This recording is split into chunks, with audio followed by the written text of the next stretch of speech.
But look, the Pitt defensive line, these are the moments that they have to live for. These are the moments they have to welcome.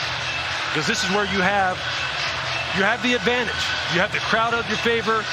The offense has been out there. A lot of plays for West Virginia.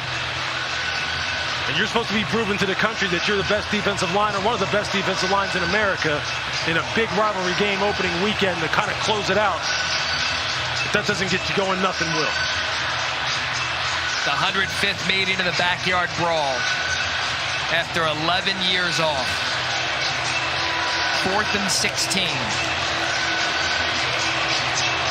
Separates Pittsburgh from snapping West Virginia's 3-game winning streak in this series. If you're Pittsburgh, you're thinking here, look, let's play it top down. Know where the sticks are.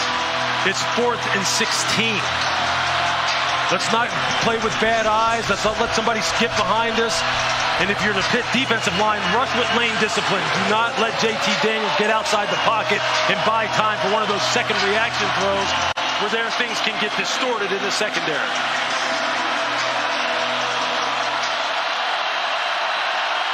It all comes down to this.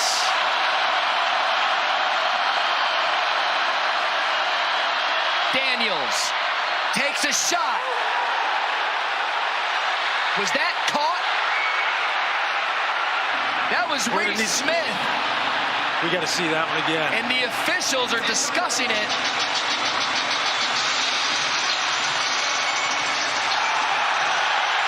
They called that a catch. Yeah, that's on the ground. This is absolute mayhem here in Pittsburgh. The ruling on the field was a catch. The previous play is under further review.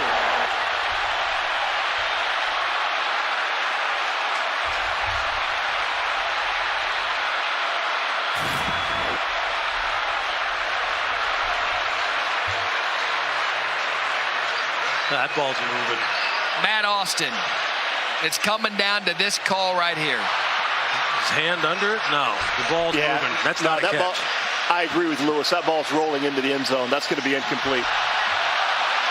We've had 133 ball plays tonight. And that's going to be the final one. I'll tell you what, JT Daniels tried to fit in the only spot he could possibly fit it in there. It would have been an absolute amazing catch had he come up with it. But that should be ball game. That would do it, I'm not going to lie. The ball hit the ground, he did not have possession of it. That's game. Ball was on the ground. And when David Alvarez makes this call, we're going to hear from Acrisure Stadium. Whew. There have been some close ones. The refs have earned their money tonight. The replay system has earned its money tonight.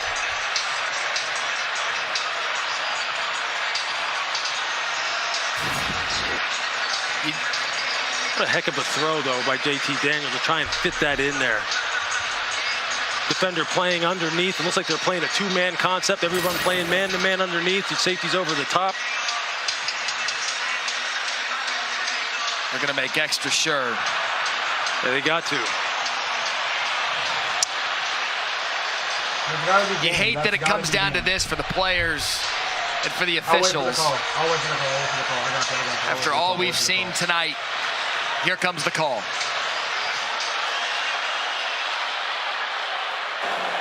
After further review, the receiver lost possession of the ball when it hit the ground. The pass is incomplete. It will be first down Pitt at the previous spot.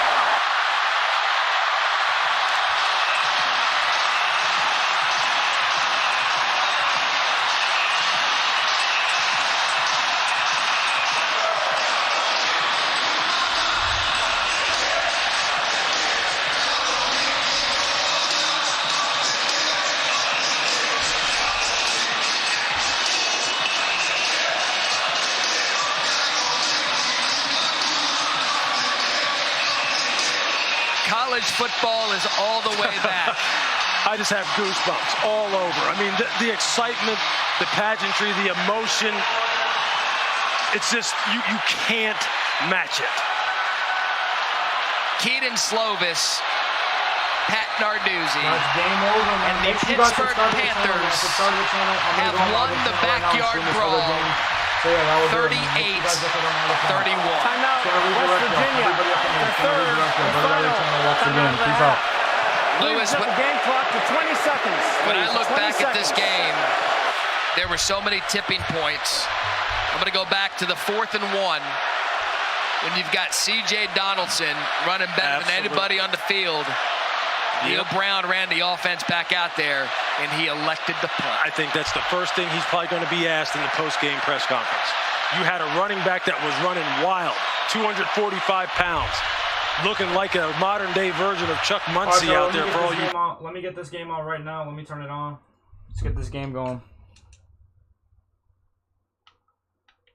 Let's get this game going.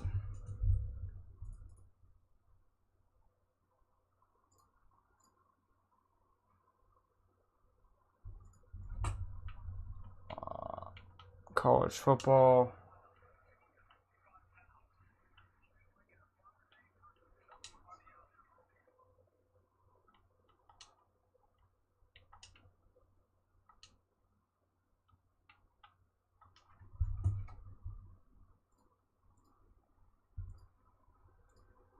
All right, there we go.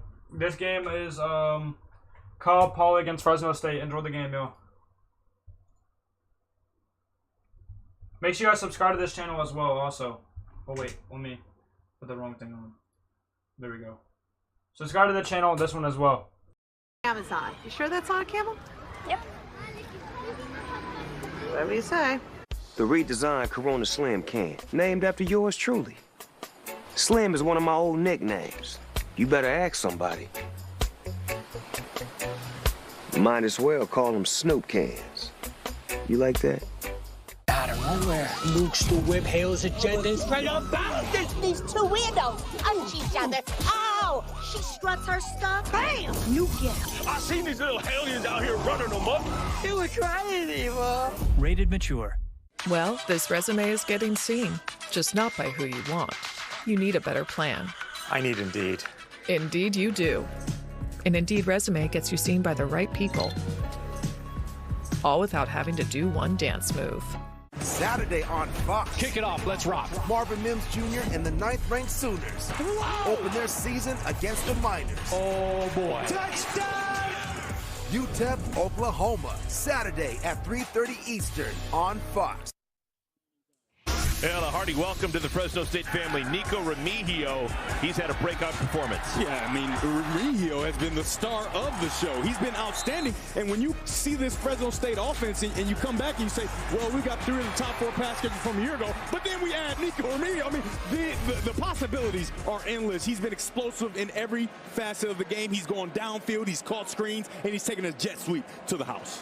Coaching staff telling us he runs like a running back when he gets the ball out in space. And what's his formation, Devin? It's a little funky there, huh? Oh, my goodness. No one really in that hole in the left side of the football.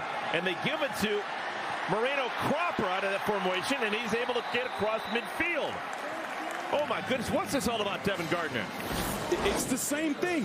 1, 2, 3. We have 1, 2, 3, 4, 5, and then you got a guy coming over 6. You just don't have enough. Cal Poly has to find a way to get the numbers correct. They don't have it in the screen game, and they certainly don't have it in that funky formation there.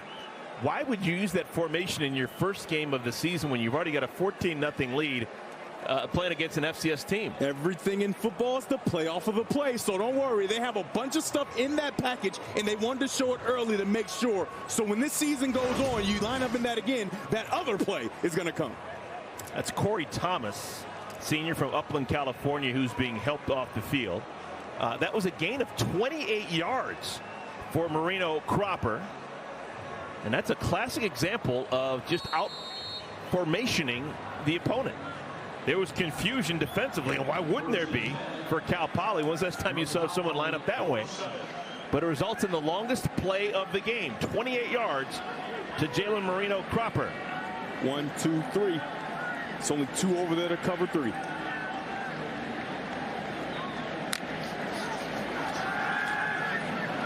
Another completion for Hainer. Wow. Eric Brooks with the catch. Another first down for Fresno State.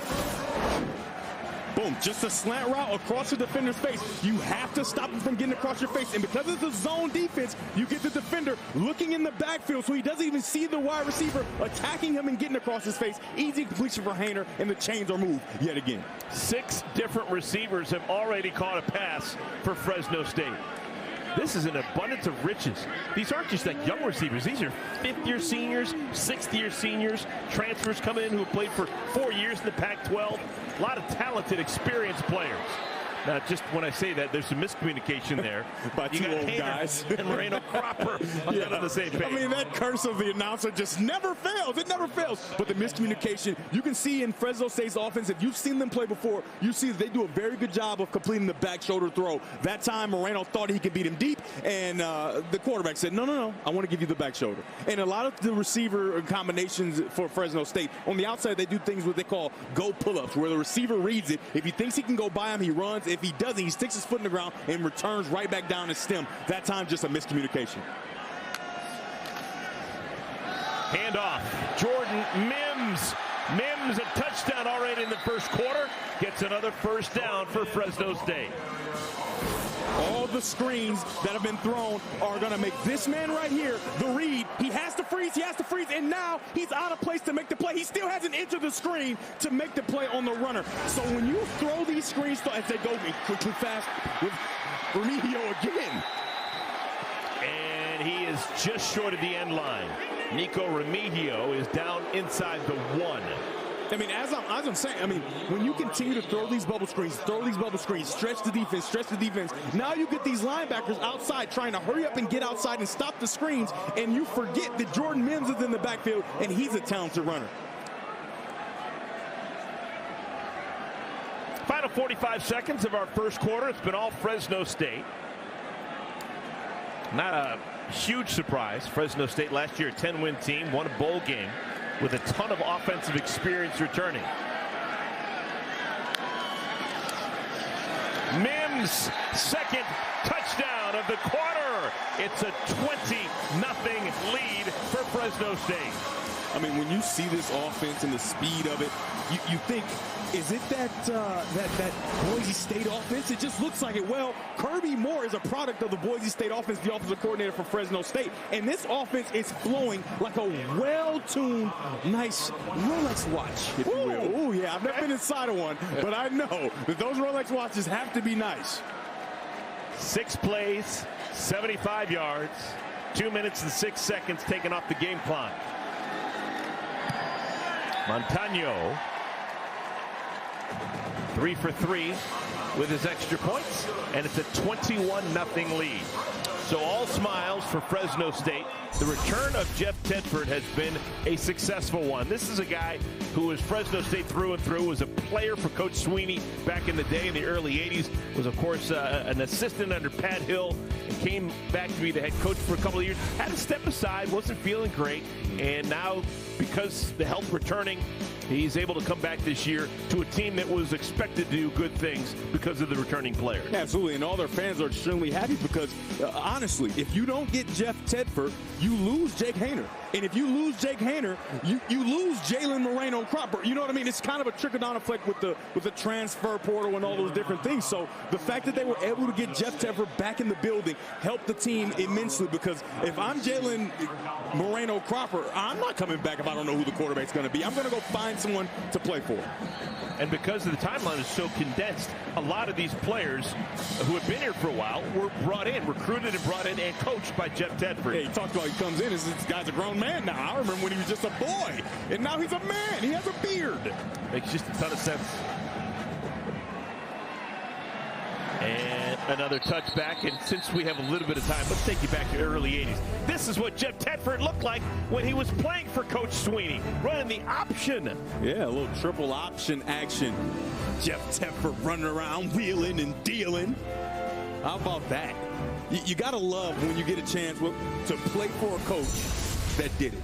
You play for a coach that did it, and he has some of the same shared experiences, especially when you're a quarterback coach, right? You're a coach of quarterbacks, and your quarterback's a player. I mean, it's invaluable, the experiences that quarterbacks have that other people just cannot understand. He knows exactly what Jake Hayner's going to feel when he's feeling good. He knows what he's going to feel when he's not playing well, when he needs to see a throw. And it's something that you cannot replace.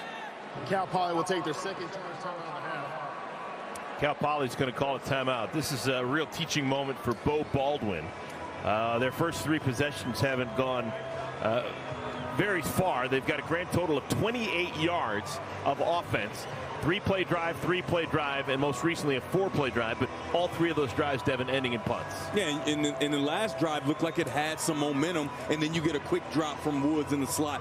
The thing is, all the plays that are there to be made, they have to be made. You have a young quarterback who hasn't had a bunch of reps, but he has some talent, right? He has some skills, so some of the things that he's going to miss are things he's going to be able to grow through, but he needs the plays that are available to be made by the rest of his teammates. They bring a fullback into the game, Seth Robichatti.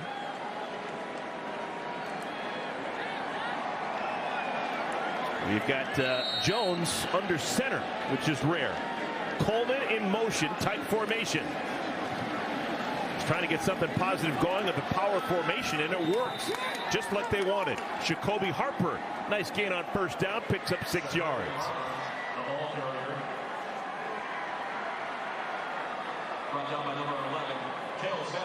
It's a good start to the drive on first down, picking up 6 yards. Now you're at second and medium. Now you can go big play action. You can give Jaden Jones a chance to put this ball in the air, or you can keep it on the ground. Maybe the final play of our first quarter. In traffic, the pass is caught. That is the tight end, Josh Quaven.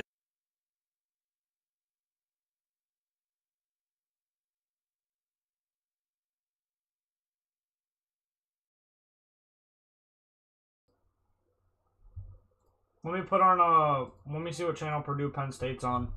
Fox. Do I have Fox? Yeah, I don't think Fox has an app. Do they have an app? Here, y'all. I'm gonna try to get the Purdue Penn State game for y'all. I got y'all. Let me see.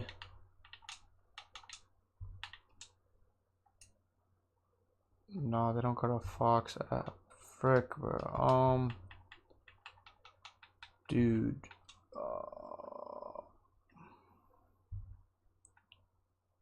How can I get Purdue versus Penn State? Oh, here it is. Found it. I got you.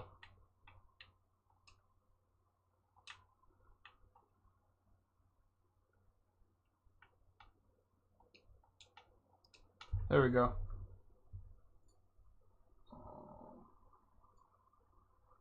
To be a full-time fan, there'll be early check-ins and late shifts, good days and bad ones. But you'll never quit because you're in this together. It won't always be easy, but when you love what you do, you'll never work a day in your life. Modelo, brewed for full-time fans, brewed for those with a fighting spirit. Come with me and you'll be in a world of your imagination. Let the games begin.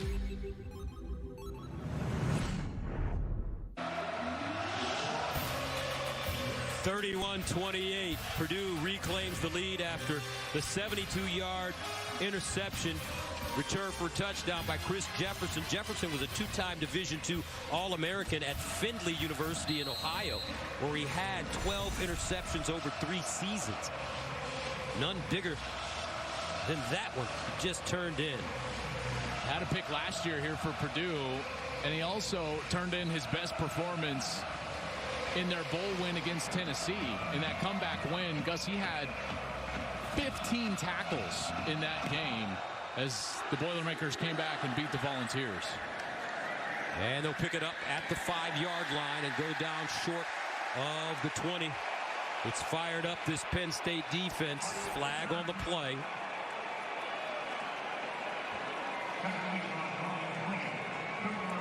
And Jefferson after the 72-yard jaunt. During a return, holding receiving team number 82. He misses to the goal. Gus, let's go back to the interception. And as you watch Sean Clifford, he's going to be trying to get this route right here, and he's got the route. He's going to have Tinsley wide open and just airmails him. I mean, this ball is just way over his head. Tinsley can't even jump up there and try to bat it down or do anything. He can't try to disrupt Jefferson, and Jefferson catches it almost like a punt. Steps in front, but then he starts getting the blocking, and look at him, his head on a swivel. Great block right there. Little box out, and then he dives for the end zone. What a play. First down and 10 at the 9-yard line for Penn State. Clifford underneath, caught, and a first down. Good grab this time. It's Lambert Smith. Man, you just get the sense from Penn State fans. You can sense their frustration. And trust me when I tell you this. A veteran quarterback in college football, it's a strained relationship with the fan base, because if you've been there for a long time, it means that you haven't been good enough to leave. First down at the 20.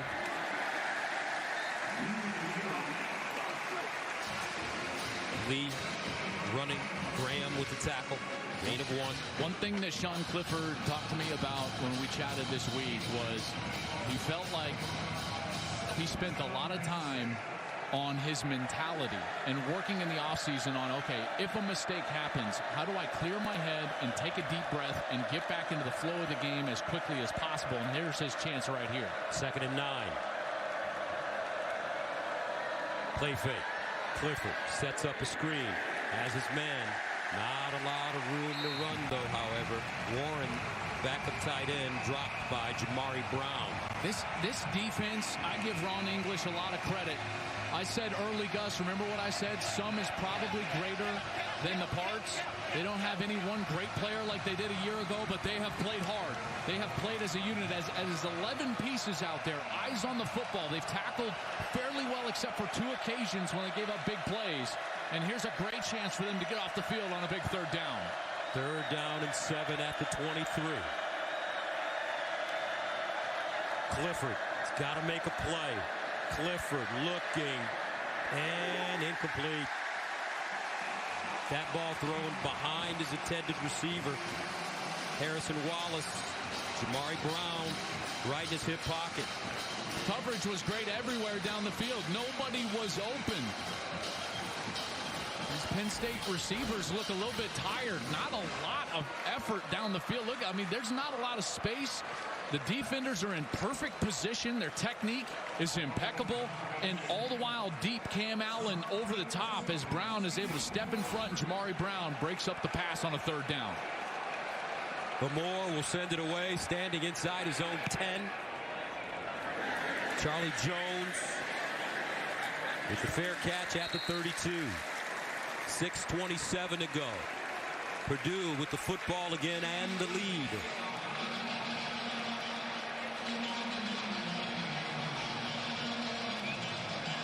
Penn State had fought back a gutsy series. They take a 4-point lead, and you think to yourself, this is when you need a run game. And they've struggled for so long trying to establish that run game.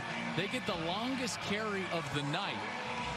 Lee scampers for a first down on the next play, Gus. They try to get aggressive, go down the field, and it costs them. And now a veteran quarterback out there with 6:27 left trying to orchestrate a huge drive. This Penn State defense has to get the ball back quickly. Here's O'Connell to the sideline, incomplete. Jones, the intended receiver. And you're going to see the aggressiveness ratchet up, tight man coverage.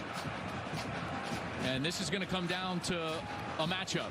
And I suspect the ball will go to Charlie Jones eventually. I think Manny Diaz knows that. He doesn't flip his corner side to side. So right now, Charlie Jones has the matchup against Johnny Dixon at the bottom of your screen. That's the matchup, and at some point, O'Connell's going to go to Charlie Jones here. Look, he's got the one-on-one, Gus.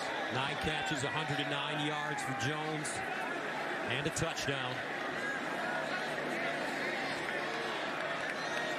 4 on the play clock. They get it off. O'Connell underneath and incomplete. Great defense by Joey Porter Jr. He's so good, isn't he? Yes. Oh, man, the makeup speed there, the length. That ball might have been just a hair behind the target, but Porter in perfect position and comes over the top. Here he is at the top of your screen. Watch him get in the hip pocket of the route right here, and he makes up space, and then there's the length.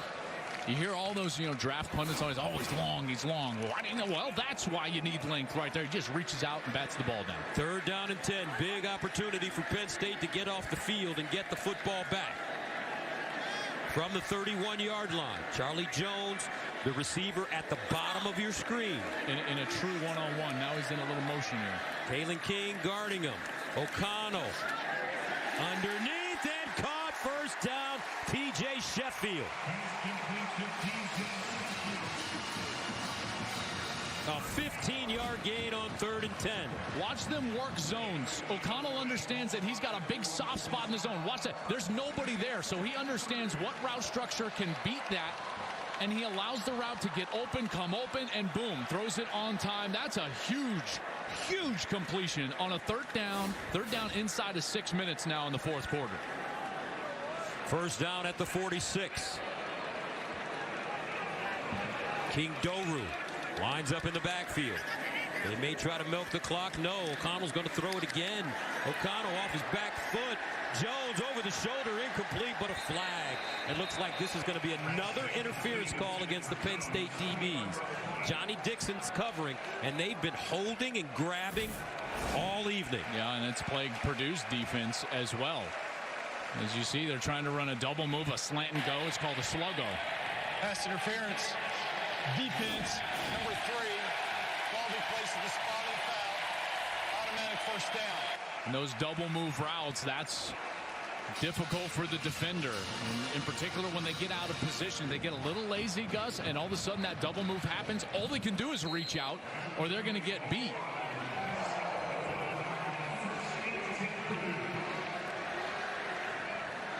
First down at the Penn State 45 for the Boilers. That's 16 targets for Charlie Jones. 16. 9 catches over 109 yards. O'Connell, incomplete. Tyrone Tracy. And he's guarded by Keaton Ellis.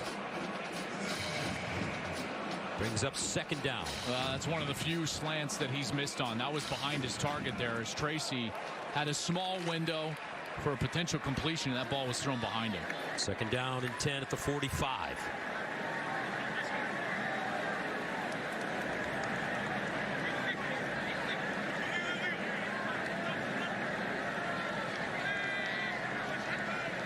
Hayden O'Connell guns it, caught, flag.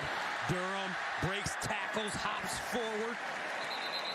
And he's at the Penn State 30. Let's see, though. It's a 15-yard gain if it stands. Yeah, this is going to be a chop block in the backfield. Personal foul.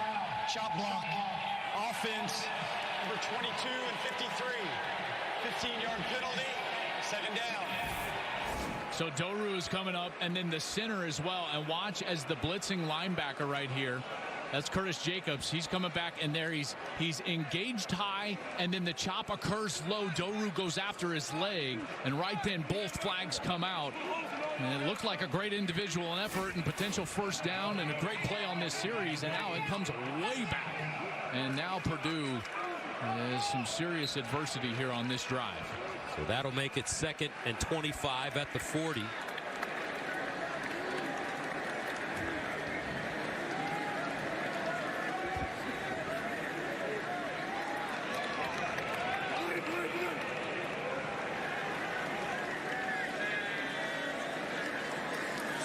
O'Connell. And incomplete. That one knocked down. I'll tell you what, a nice job by Mershawn Rice, the intended receiver. He played to back on that play because that could have been an interception. Joey Porter Jr. played this to perfection. Watch him get his hands on the wide receiver, but then not grab, and then he turns back to the ball immediately. I mean, that is great instincts right there. I question the decision by O'Connell to throw a hitch route to the wide side of the field against a guy that's likely going to be a first-round draft pick. You know, that's tough right there. So that makes it 3rd down and 25 at the 40. 6 lead changes in this game. O'Connell, here comes a blitz and a whistle. Delay game. Offense. 5-yard penalty. 3rd down. You know, this whole series, you feel like what they start with. I think they had like about 6:30, 6:40 left on the clock, and they have just not eaten the necessary clock. Some nervous Penn State and Purdue fans. You know, and I know Jeff Brohm understands he's not just going to sit there and run the clock out with their run game, but at the same time, you got to have a little bit more semblance of a methodical nature to try to eat up as much time as you possibly can. And these penalties have certainly hurt them in that regard. 3rd down and 30 from their own 35. O'Connell. Seam route incomplete. Broken up. Johnny Dixon. Durham, the tight end. The target. And now Purdue will send it away with 4 minutes and 56 seconds remaining. Well, the defense did their job, didn't they? And in particular, those guys on the outside, led by Joey Porter Jr. Hardy there with a good play. We saw Kalen King with some good defense there, and that aggressive nature of those corners really paid off. Jack Ansel will punt it away from the 21. Parker Washington stands around the 25. Wobbly kick. Fair caught at the 27. A 38-yard punt. Let's take a look at the scoring in the second half. Boy, it's been a good one. King Doru early in the 3rd quarter took the sweep around the right side. He got in the end zone. O'Connell finds Charlie Jones in the back of the end zone. And then Penn State came back, scored a touchdown, and then Jefferson was able to get a pick 6. Long return off of Sean Clifford. 72-yard return, and it's 31-28. Purdue here now with 4:50 left. And the Nittany Lions with the ball. Both teams with 3 timeouts. 1st down and 10. Clifford. Looking. Clifford in trouble, and he'll just basically throw the ball down.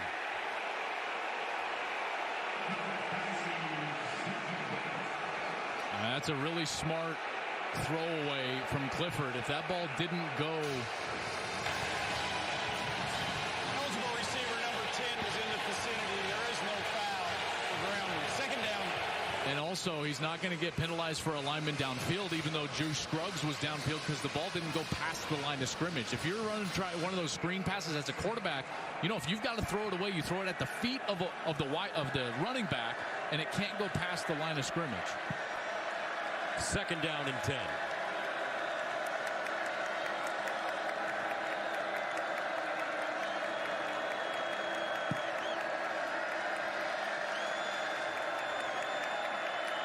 Here comes a blitz. Clifford, and it's knocked down. Graham was the blitzer, got his hands high in the air, and redirected the football. Jalen Graham, the playmaker, 6'3", 220. Good blitz. On the edge, gets his hands up, and now 3rd and 10. They've got to get some pressure on Clifford.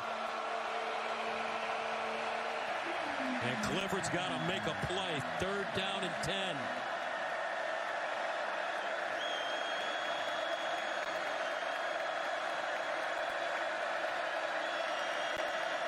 Sean Clifford looking. Clifford over the middle. Incomplete. Keandre Lambert-Smith felt that he was open.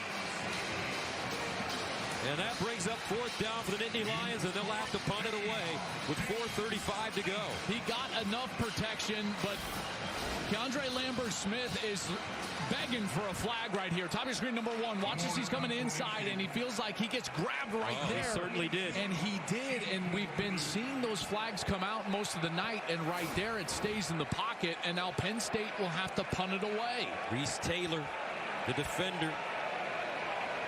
Amore.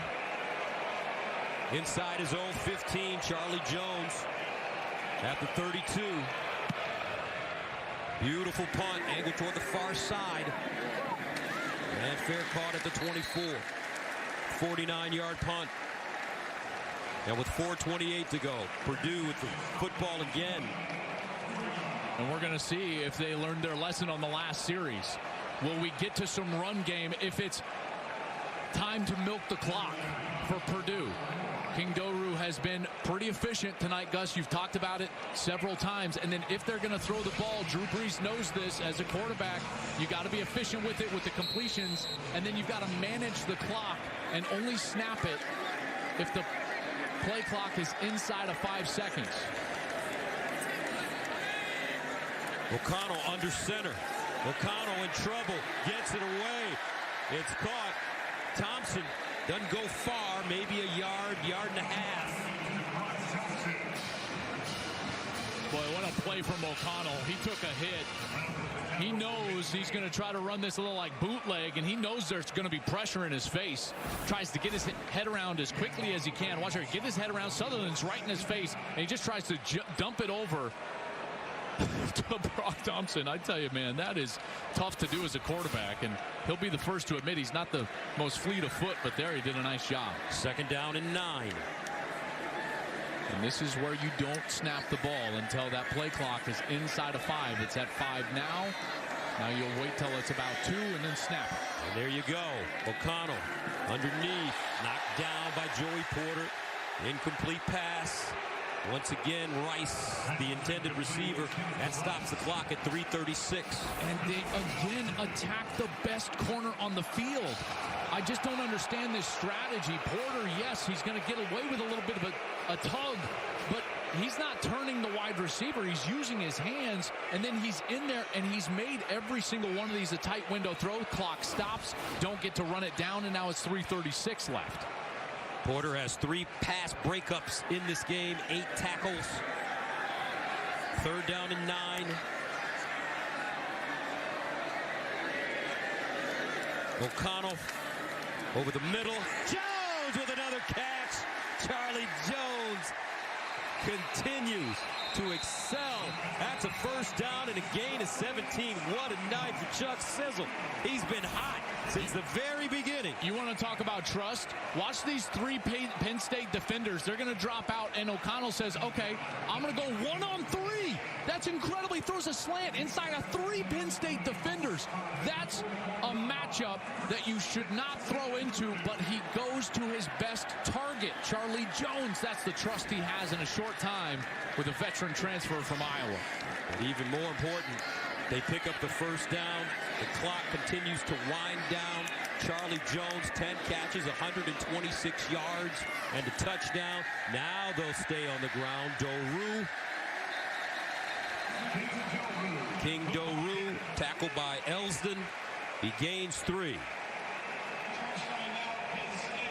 Penn State calls their first time out of the 2nd half.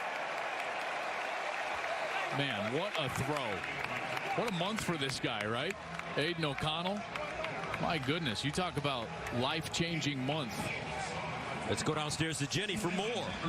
Well, we briefly mentioned this, right? How busy his offseason has been. He did get married to Jael Johnson. She played volleyball for the Boilermakers. And O'Connell admitted to us it was really hard. That invite list, he said, I wanted to invite all my teammates. Of course, that's not possible. That would have been everyone. But look at all these hairdos. That's a great Look picture. at this. I mean, the facial expressions. So the story is they all kept their hair long for the wedding and then cut it right before the season starts. Aiden said, yes, I'm older. I'm 24. I'm in a little bit of a different stage in my life, but my teammates know I respect them, and I hope that they feel the same about me. And look at the way Aiden has been able to lead Purdue tonight. Terrific numbers. 27 of 48, 332, and a touchdown, no interceptions. He said they got a lot of presents, and his favorite present, the blender. He loves smoothies. Charge timeout, Purdue. They're first. This is a 30-second timeout. What a night. And now on the opposite side, Gus, Penn State has got to come up with some way to get this ball back. And Manny Diaz the new defensive coordinator. He's got to sell out to stop the run. Seems like Jeff Brom is going to go that direction. So you got to make sure you put the necessary assets up near the line of scrimmage to stop the run, and then they would likely go ahead and burn that second timeout and try to save as much clock as they possibly can.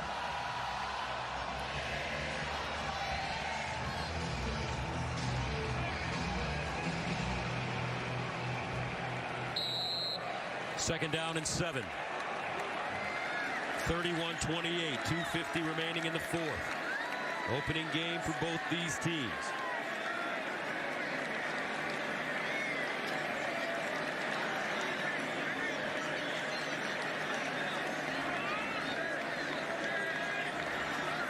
O'Connell will throw it. O'Connell in trouble.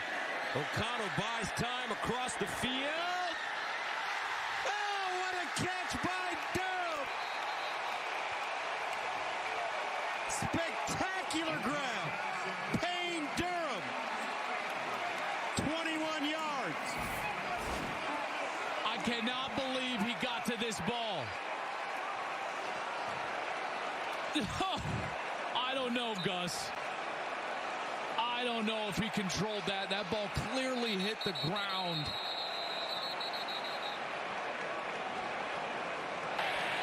Rolling on the field is a completed catch and plays under further review. Oh, this one's going to be tight. Drew Brees celebrating on the sideline. That looked like an unbelievable catch. The problem is he had to secure it before that ball touched the ground. And then there can be no bobble after it hits the turf.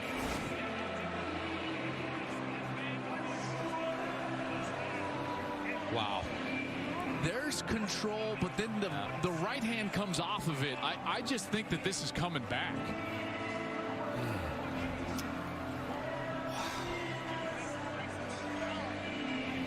I mean, can they say that that left hand is controlling enough? Mike Pereira is with us, Gus. Mike, what do you think? Boy, Joel, I am just like you. This is so close. So it is the element of control first. Did he use the ground to complete the catch? That's the question that they ask themselves. Now, you look at that left hand and you say, is it enough to consider that is control before it gets to the ground right there? It's kind of one of those, and we're all doing it the same. Oh, man, it's close, it's close, it's close. Remember what was ruled on the field, that it was a catch. I just think, again, that he used the ground I do too. to control the ball. And I do too. I don't see it as a catch. I don't either, Mike. For further review, it's an incomplete pass. It's third down at the 45-yard line. I mean, that is really tight, but the bottom line is, folks, that left hand that is not securing the ball. That the ground helped him bring it to the chest. I'm with Mike on that. I know that's, Gus, that's an extraordinarily tough call, but I agree with that call.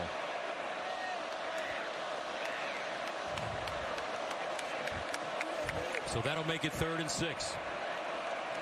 And more importantly, Gus stops the clock and maintains those 2 timeouts for Penn State. Wipes away a 21-yard gain. Penn State and Purdue, both teams with 2 timeouts remaining. When they go to this bunch set, Gus, they love to run those crossing routes. Everybody crossing. Left side going to the right, right side going over to the left. They've got Penn Durham right here. They're tied in. I would watch for something across the field as these guys are going on this side. Expecting that man coverage, and then they've always got to watch out for the swing route right here too. Jones in motion out of the backfield. O'Connell pulls it out. O'Connell throws it deep. He's got a man. Incomplete. Great recovery for this Penn State secondary. Sheffield was the target, but Daquan Hardy made up some ground when the ball was in the air. Sheffield's open for a moment. Right there, he beats him. And Hardy makes up the space. O'Connell did not put enough on that ball. That needed to be way out in front. It was a bit underthrown. It allows Hardy to come in there and break it up. That is a terrific play after getting beat at the line of scrimmage. Breeze wants it, but it's incomplete. Parker Washington, the deep man at the 15. Ansel will send it away. Washington lets it go over his head and into the end zone for a touchback. So the good news for Penn State fans. Nittany Lions have 2 minutes and 22 seconds remaining and 2 timeouts. Down 31-28. Remember, at the end of the first half, they showed an ability to score quickly when Strange caught a ball on the sideline, and they were going in this direction and took it into the end zone for a touchdown.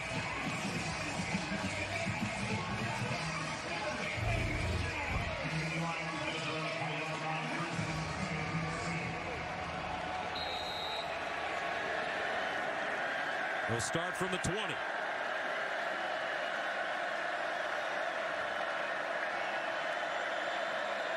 Clifford underneath, and Tinsley with the catch, short of the first down. They get up quickly.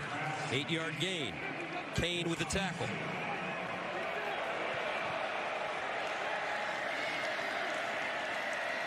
Clifford again, looking, in trouble. Just guns it and incomplete. This coverage has given Penn State fits and Sean Clifford fits. They're only rushing 4, and they're sinking back into coverage. And those linebackers, Gus, they're just sitting there. They're squatting in those zones, and there's nowhere to go with the football. And Clifford continues to have to pump and pat that ball in the pocket. 3rd down and 2 at the 28.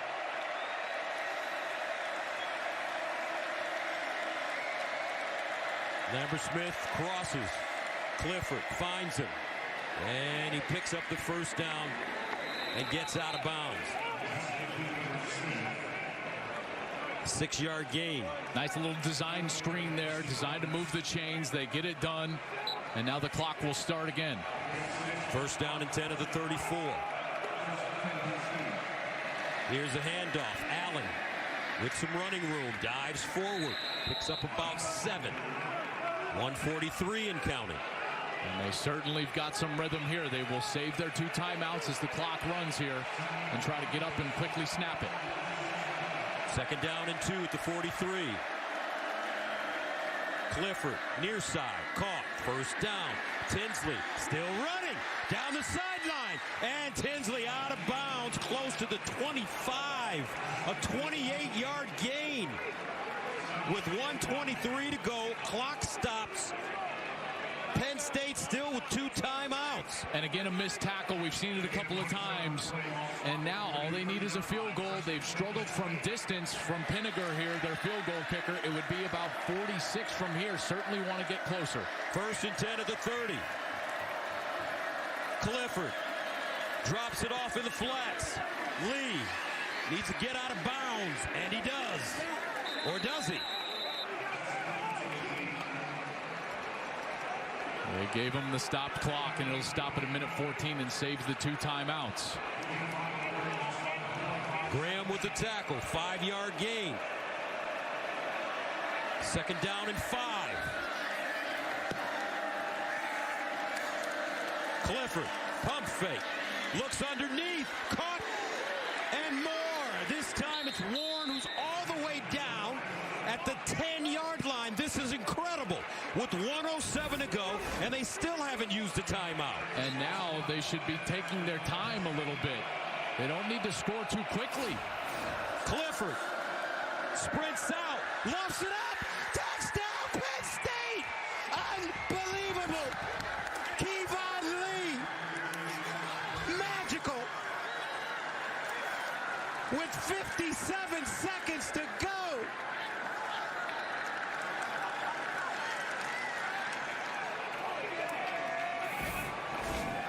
You get clear outs from this side, Gus. Look at this. They're clearing out on this side, and then they just send Lee on a little swing route. He's lined up 1-on-1 with the linebacker who blows the coverage. Clyde Washington gets beat.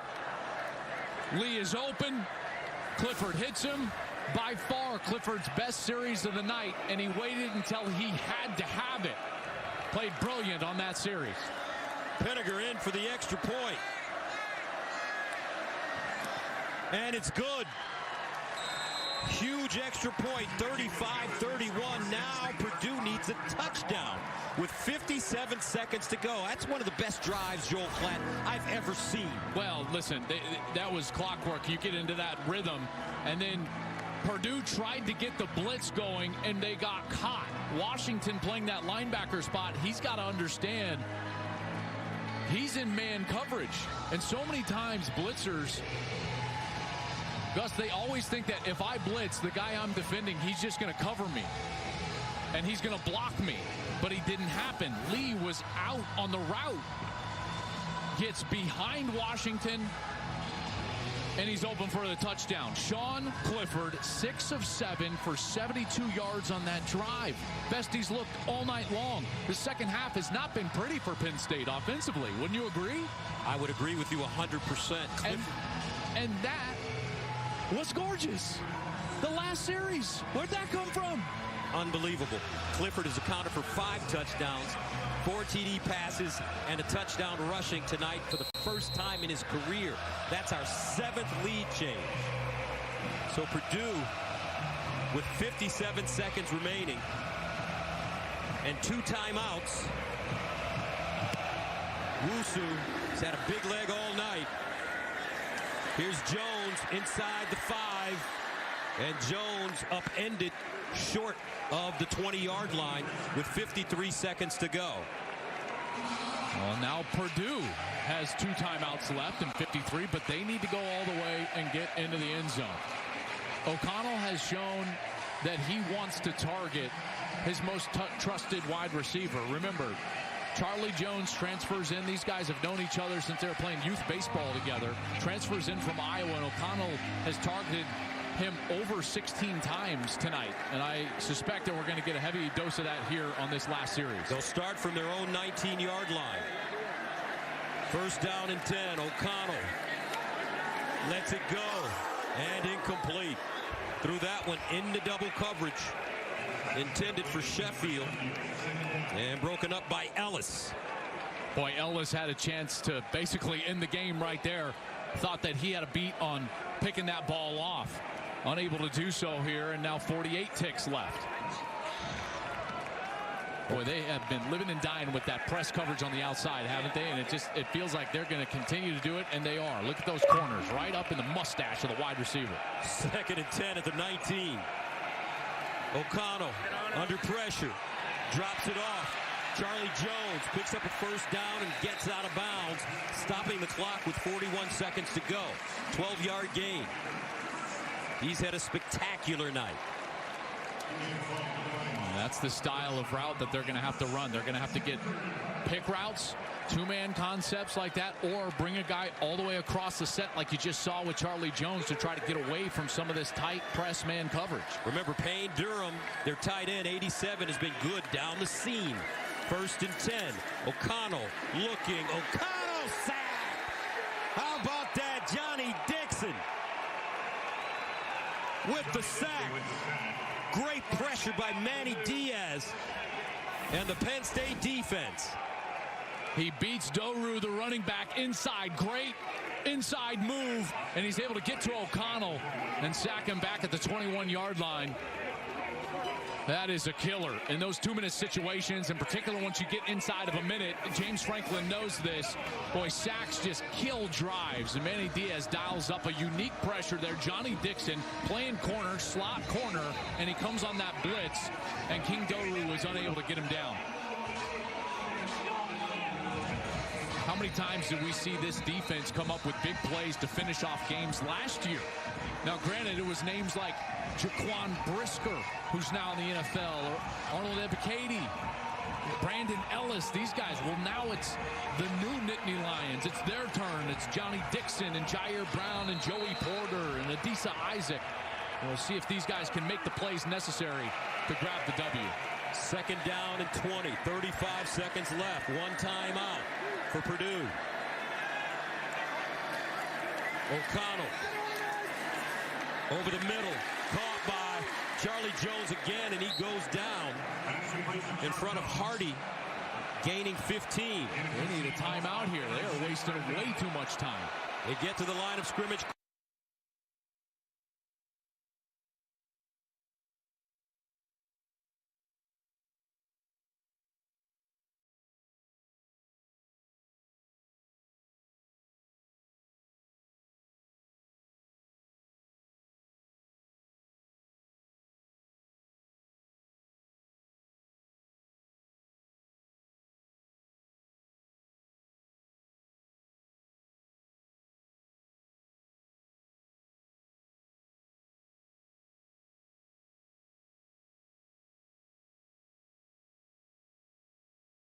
Off in the flats, caught by Downing. And Downing picks up the first down. Clock stopping at 7. But they'll have to call their timeout because it would start right when the chains were set. So Purdue now out of timeouts. 7 seconds to go. First down and 10 at the 42. They maybe have a chance to try to complete something outside the numbers, in particular to the short side of the field, that left side of the field, inside of 7 seconds, just to try to make the one final ditch effort, not so long. Try to get some positive yardage here, maybe get it across the 50-yard line. The only problem with that is, 7 seconds, that ball better get out of O'Connell's hands pretty quickly and get out of bounds.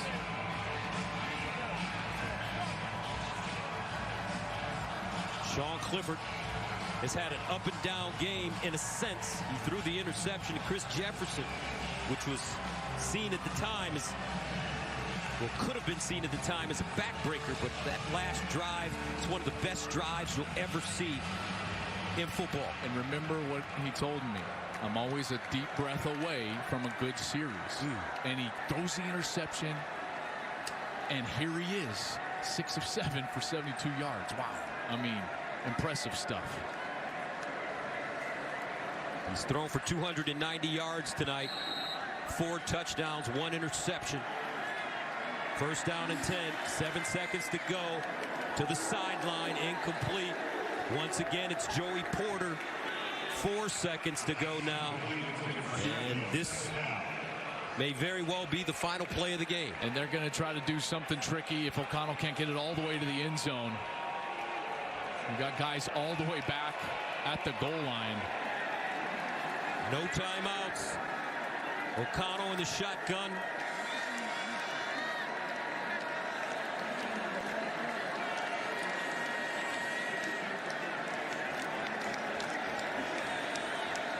O'Connell, last play, steps up and is sacked. Incomplete, and that's a ball game. What a finish, folks. The Penn State Nittany Lions come back. Chop Robinson with the sack. Penn State somehow, out of nowhere, the Nittany Lions come back, led by Sean Clifford, and he wins this game on one of the greatest drives you'll see in college football. James Franklin will get out of West Lafayette by the hair of his chinny chin. Whew, I got to tell you, that was a gutsy performance. Going on the road during the week, prime time, you got the blackout, and that's why our Above and Beyond, sponsored by Jersey Mike's, Be a Sub Above, is Sean Clifford and that last series. He went above and beyond. 6 of 7 for 72 yards. That is a gutsy win from the Nittany Lions. All right, let's go downstairs and join Jenny Taft. Gutsy win is a great way to put it. I mean,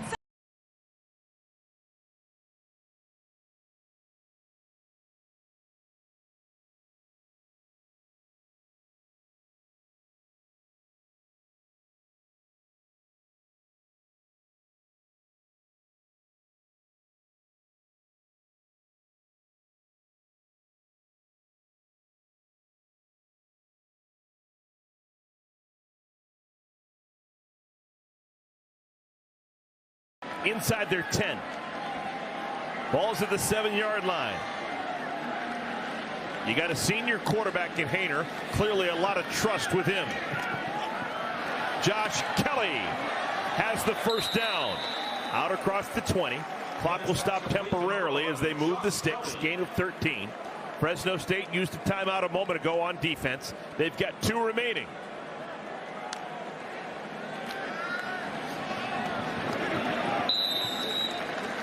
Getting out of bounds after making the catch, the tight end Raymond Powell. This clearly is good practice for Jeff Tedford and his offense, getting an understanding of what they can do in a 2-minute drill. Definitely, when you get in a 2-minute situation, the defense is extremely vanilla, right? And what I mean by that, it's plain. You got a senior quarterback who's going to see it and be able to get this ball out quickly. You're going to have to try to mix things up if you're Cal Poly. Show him a little bit of rolled up coverage so he can't just spit this ball out quickly. Second down at 4. 4-man rush. And wow, that's wonderful defense. Tommy Griffin came in from his safety spot to take the legs out from Jordan Mims. I mean, that was a very good job. They rolled the corner up and took away that easy throw. Now you force the quarterback to try to make a smart decision. 3rd down and 1. They get the first down. Had to use up a little bit of clock because of the nice defensive play by Griffin a moment ago. But there's still 69 ticks remaining for Fresno State here in our first half. Clock moving. Dart caught. This is Remigio. Nico Remigio. 13 more yards. Nice job by Haener reading the overhang defender. You got almost a 2-man game out there, and the person that's open gets the ball. Very nice job by Haener reading the defense. Fresno State, they've got 2 timeouts.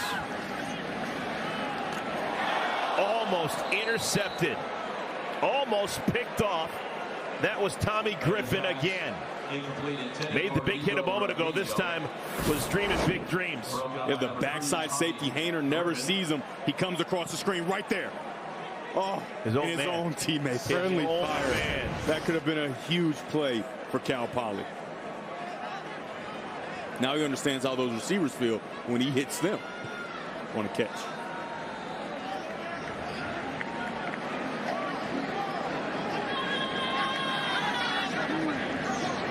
Soft coverage to the top.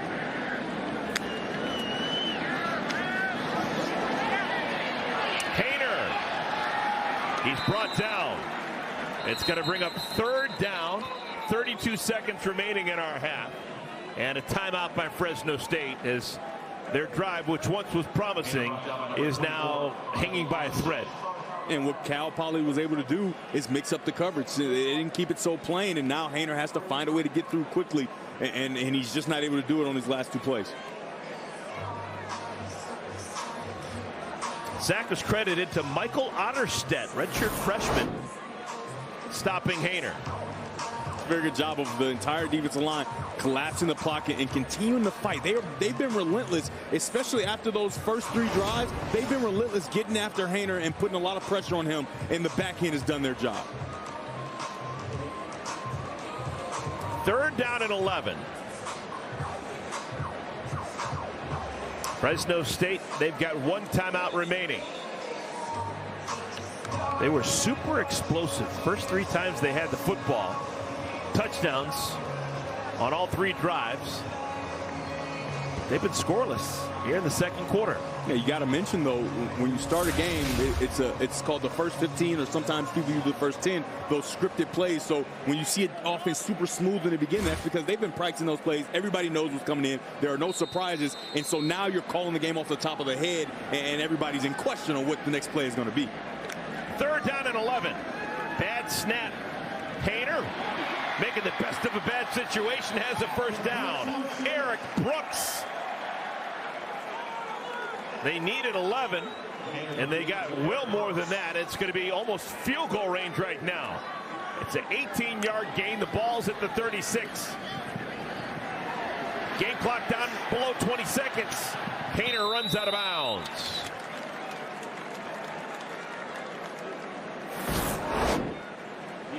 Going to get an out route here. I mean, everything is just too soft. Everything is too soft. The Cal Poly defensive back end, they rolled up a few times, but they go back into that soft defense. And when you do that, Haener is going to be able to pick you apart. 17 seconds remaining in our first half. This will be the 10th play of the drive. 2nd down and 3. Fresno State, they've got a wonderful kicker in Abraham Montano.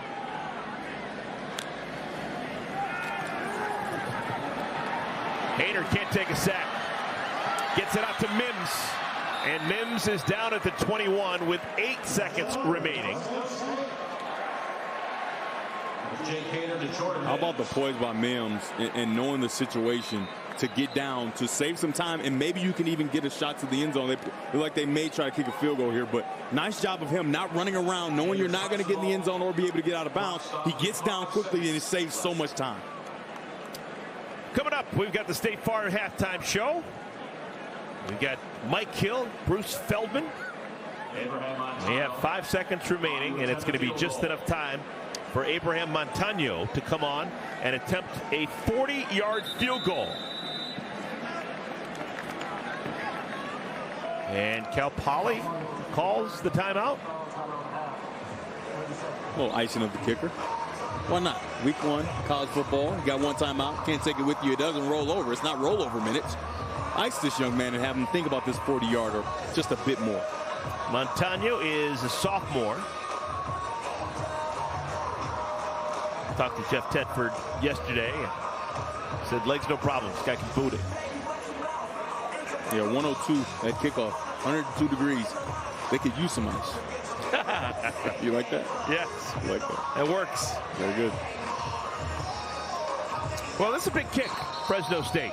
After leading 21-0 in the first quarter, to put a goose egg on the board in the second quarter, and make relatively tense halftime. Yeah, Cal Poly going to the locker room with a renewed confidence in what they can do here in the second half. No win to speak of. This is all on the toe of Montano. And no. Wide right. That is the way our first half ends, and there's a reason why Bo Baldwin is pumping that fist. His team, they played better than Fresno State in the second quarter, and they prove it. They outscore, Cal Poly does, Fresno State 7-0 in the second quarter, and we got a ball game. We've made it to halftime in Fresno. Now let's send it to LA for the State Farm halftime report with Mike Hill and Bruce Feldman. Indeed, indeed, we are here in LA. Welcome to the State Farm halftime show. I am Mike. He is Bruce. Jake Haener, one of the most prolific quarterbacks in Fresno State history. Expected to have another good season. 14-1, 10 games last year. Off to a good start here in the first half as his team is up 21-7 as we look at our State Farm halftime highlights. And it's all about Haener, Bruce. It is. We're talking about a guy who's super accurate. Remember how he lit up UCLA in that big win. Here, he's just slinging it around. I talked to his offensive coordinator, Kirby Moore, that's Kellen Moore's younger brother, today, and one of the things he said, the emphasis for him was just let the game come to him, right? Take the checkdowns. He's really aggressive. You see him taking shots, but he's been pretty accurate. I think it's surprising that Cal Poly's been able to hang with them, so at this point. Yeah, Fresno State with 21 points. All of those points coming in the first quarter, second half coming up momentarily. Only one other Mountain West team in action tonight, and it's also against a Big Sky opponent. San Jose State at home facing Portland State, and it's Chevin Cordero. Another good quarterback in this conference. We see him with his wheels, making just, that's impressive when you have that kind of playmaking skill. He's kind of quick, too. Second quarter, tied at 7. I see how the arm is. It's only 1 yard, but, you know, that's accurate. Nice and easy. Sam Olsen, 1 yard score, and right now it's 14-7. Spartans up at the half. NAU and Arizona State. Emory Jones, Sun Devils trying to get it together on Herm Evans here. Looking good so far in the first half. Yeah, we got the big Florida transfer. They had a lot of really good players transfer out of ASU. They got a good one here, and they're cruising past NAU right now. Right now it's 34-3. You see midway through the third quarter. Penn State Purdue went all the way down to the wire in an absolute thriller. I have highlights from West Lafayette coming up next. And the backyard brawl is back after a long hiatus. And tonight, the West Virginia Pitt rivalry will pick up right where it left off. 2 great games to show you coming up. Fresno State, Nico's Remigio with the rushing touchdown right there. 21 points coming on in the first quarter, 21-7 at the half. We'll be right back.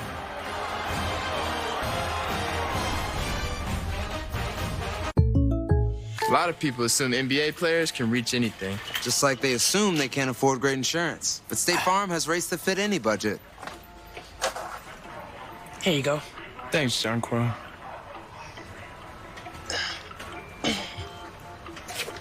He's your master. Thanks, Boba. Need me to reach anything else? No. Because I can reach it. For surprisingly great rates that fit any budget, like a good neighbor, State Farm is there. Call or click to get a quote today. What if you were a major transit system with billions of passengers taking millions of trips every year? You weren't about to let any cyber attacks slow you down.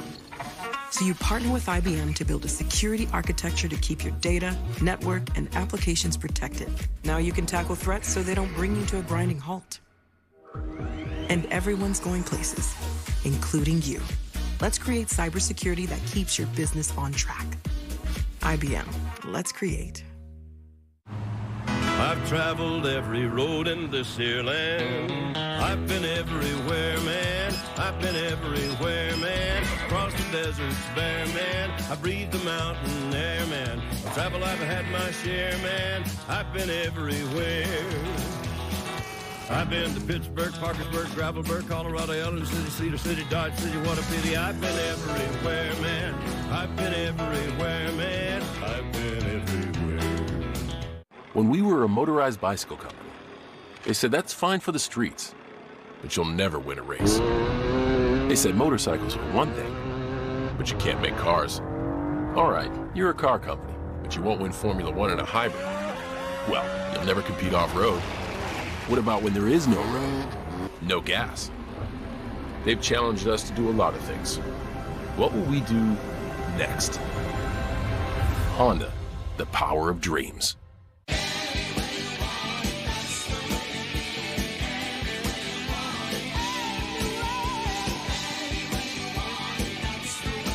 It's back, America. Applebee's all-you-can-eat boneless wings, just $12.99.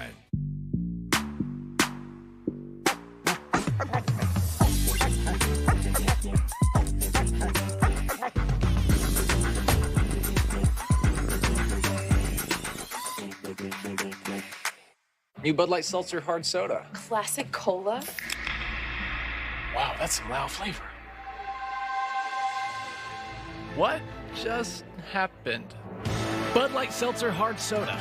Loudest flavors ever. Ooh, a little fall photo sesh, I see. Hey, I know. Everybody say new DQ Fall Blizzard menu featuring pumpkin pie, new cinnamon roll centers, and more. That one is hilarious. DQ, happy tastes good. Welcome back to the State Farm FS1 College Football Halftime Show. Like a good neighbor, State Farm is there.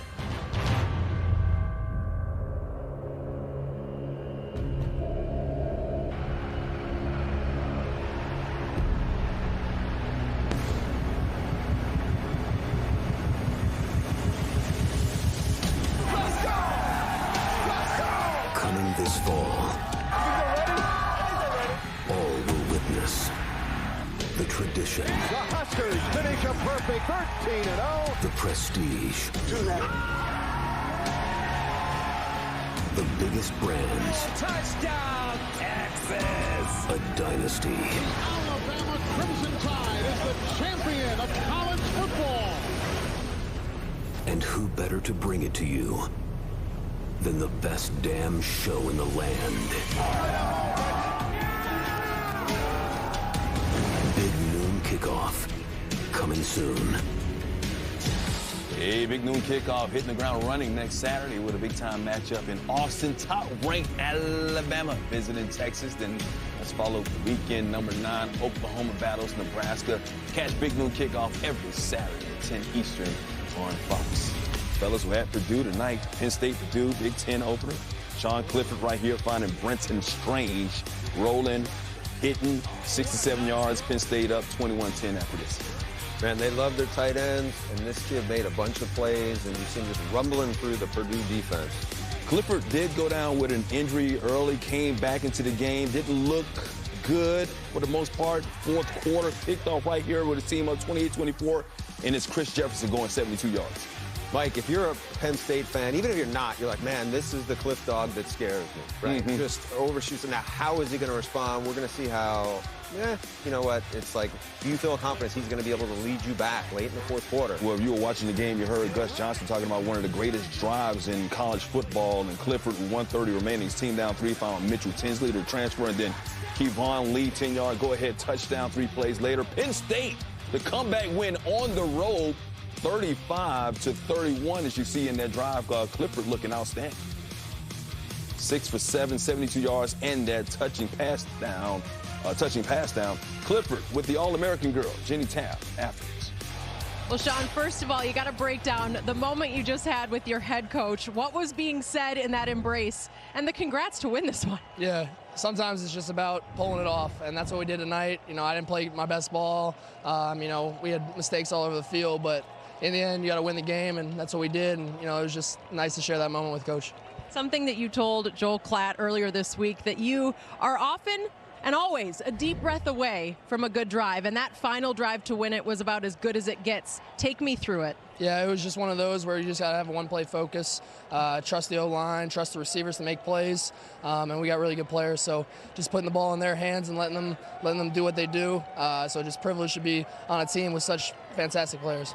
Can you tell me what you were fighting through in the second half when we missed you for a little bit? Yeah, I just had a couple, minor injuries, tweaks, but it's something controllable.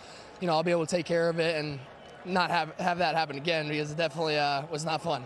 Look, I know how important this game was to you, and this year, 6-year guy, and you've talked about the chip on your shoulder and what you want to leave at Penn State. What do you take from this performance and how you build on this? It's just 1-0 mentality. You know, you can't go 2-0 if you don't go 1-0. So it's just one of those games where you just got to battle it out, make sure that, you know, you're on your best every single play, because a team like Purdue, you got to give it to them. They're a hell of a team, and it was really exciting just to be able to come in here with such a great atmosphere. Kudos to them and get the win. Go enjoy it. Thank you. Thank you very much. Appreciate it. Minnesota out of the Big Ten, playing New Mexico State, and former coach Jerry Kill back on the sidelines. He's New Mexico State head coach. Mohamed Ibrahim, one of the best running backs in the Big Ten. Yeah, and one of the most underrated players in the country. Got hurt last year. A bunch of other backs came in and ran for 100 yards, but this is the best one. He makes everything go. He is just such a physical back. They need him if they're going to make a run at that West champion. Ibrahim and the Golden Gophers pitching the shutout 38-0. More Big Ten action coming your way tomorrow as Illinois takes on Indiana. Coverage of that game begins at 8 Eastern right here on FS1. Oklahoma State fell one game shy of a Big 12 title last season, came up inches short. This year, Spencer Sanders and the Cowboys out for redemption. He looked good tonight. Meanwhile, Cal Poly trying to stick around with Fresno State. That's Jaden Jones finding Bryson Allen for the TD. They're down 14 at the half.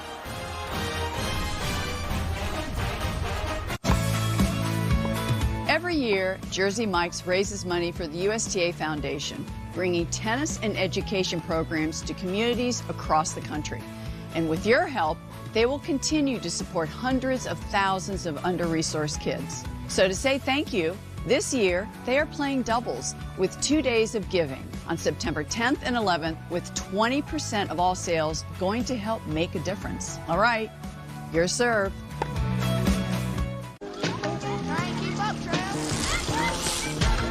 Send no blitz. Send no blitz. Start playing and never stop playing. You get the most from the game when you're having fun. Pizza Hut's got 2 mediums for just $6.99 each. That's less than $1 a slice. Got 2 more slices. So much pizza. My pizza. What? Carry out 2 medium one-topping pizzas for just $6.99 each. No one out-pizzas the Hut. Think Dad's searching doggy diet plans for Josie? No, he's switching his choice cashback category to home improvement, so he earns more on a new doggy door, extra large.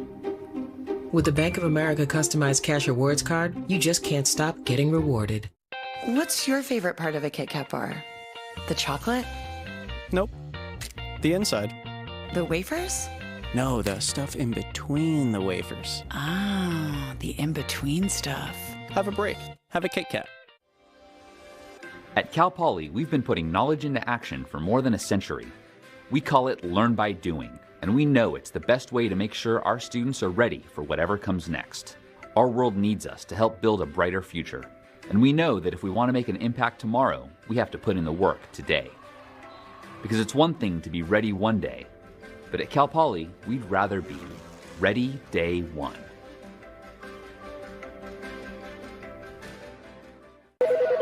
This is Sandra. She gets her financial advice from her mother. This is Tony, who gets his financial advice from his old college roommate. And this is where Frank used to sit. He got smart about retirement at smartasset.com. They matched him with vetted fiduciary financial advisors to help turn his retirement priorities into a retirement reality. Everybody sure misses Frank. Can someone get that? smartasset.com. Take our free quiz and be matched with up to 3 vetted financial advisors. Get smart about retirement. I need to get rid of some hair. Oh, man. What do you think? Shorter, please. Shorter. I will stand by you. I will help you through. When you've done all you can do, you can being there. Pass it on. I will dry your eyes. Welcome back to the State Farm FS1 College Football Halftime Show. Like a good neighbor, State Farm is there. Your new head football coach, Brent Venables. He's got it. Oh, my goodness. How about that? Smash mouth OU football. Oh, what a catch. Give me that. Well, this defense is flying around right now. Touchdown, Oklahoma. Oklahoma has been and always will be the measuring stick in college football.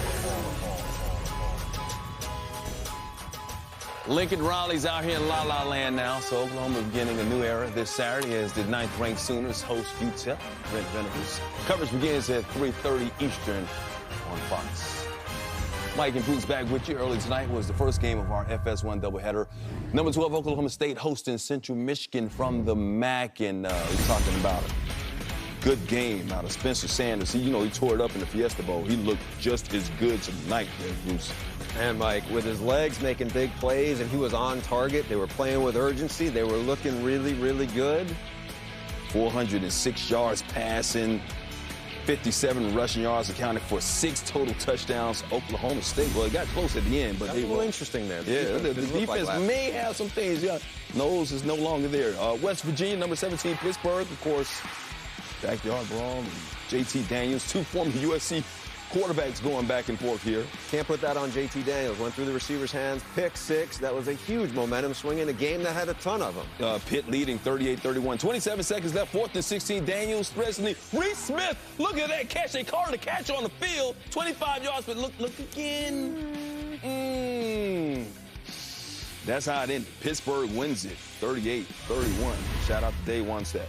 VMI, number 22, Wake Forest. Sam Hartman out. Mitch Griffiths filling in nicely. Yeah, Dave Clawson is excited about him. He thinks he reminds him a lot of John Wolford, former Wake Forest star, who's now playing in the NFL. Looked pretty good tonight against a lesser opponent. Taylor Moore bringing it in 44-10. Wake Forest getting that win. Of course, they had a good season last year. Ball State, Tennessee could be making some noise in the SEC East. Yeah, watch out for the Vols. Hendon Hooker in year 2 in this offense got skill guys. They're going to put up a ton of points on people this year. Hooker to Jalen Hyatt right there, finding the end zone 7-0. It's 17-0 here. Hooker himself. 3 yards, gets him 6. Tennessee wins it 59-10. 1-0 on the season. La Tech, Mizzou not expected to make some noise in the SEC, but hey, he got off to a good start against La Tech. Matthew Downing's tip intercepted by Joseph Charleston, taking it back. Yeah, Tigers hoping to get some momentum. Their star freshman made a couple of nice plays today. There's some reason for optimism for the Tigers. We'll see right there. Jordan Mims has got 45 rushing yards and 2 touchdowns. There's one of them. This team up 14 at the half, second half coming up.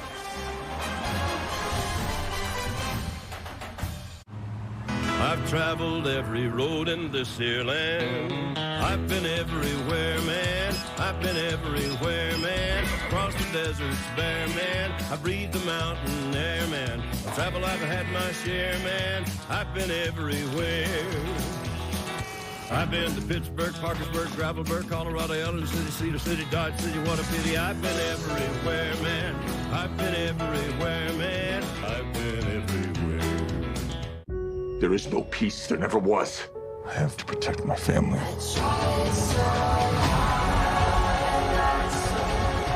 This new weapon. Bomb them. Violence must be met with violence. I'll fight you.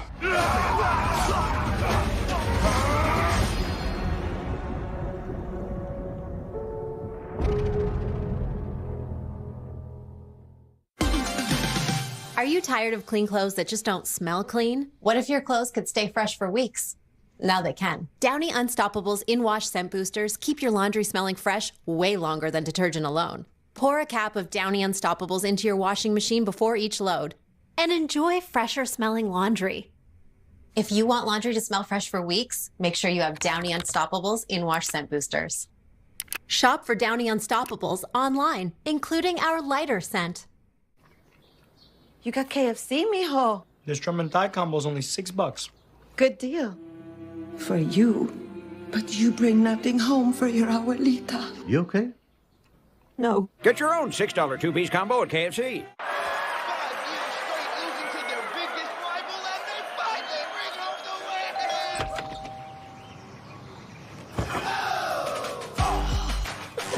That's poison ivy. Hi, I'm Jeff from Nuts.com. When my grandfather started this business in 1929, he relied on 4 important values: freshness, quality, variety, and service. I'm proud to carry on his legacy, but from a bigger space. We still freshly roast, season, and dip delicious nuts here in New Jersey and deliver them with the freshest dried fruits, snacks, and sweets to families that love our products all around the country, including mine. We think you'll love Nuts.com too, so check us out and enjoy free shipping on your first order. Hi, this is Lisa from 4Imprint. Yes, I'd like 50 welcome wows, 300 customer I love it, and 200 team member oh yes, certainly. You know we got some brand new woohoos. Dial up the wow factor with promotional products from 4Imprint. We specialize in awesome items that are certain to awe and guaranteed to deliver some ooh yes. From apparel, backpacks, drinkware to high-tech items. Wow. I love it. Woohoo! Go to 4imprint.com and find some wow now. 4Imprint, for certain.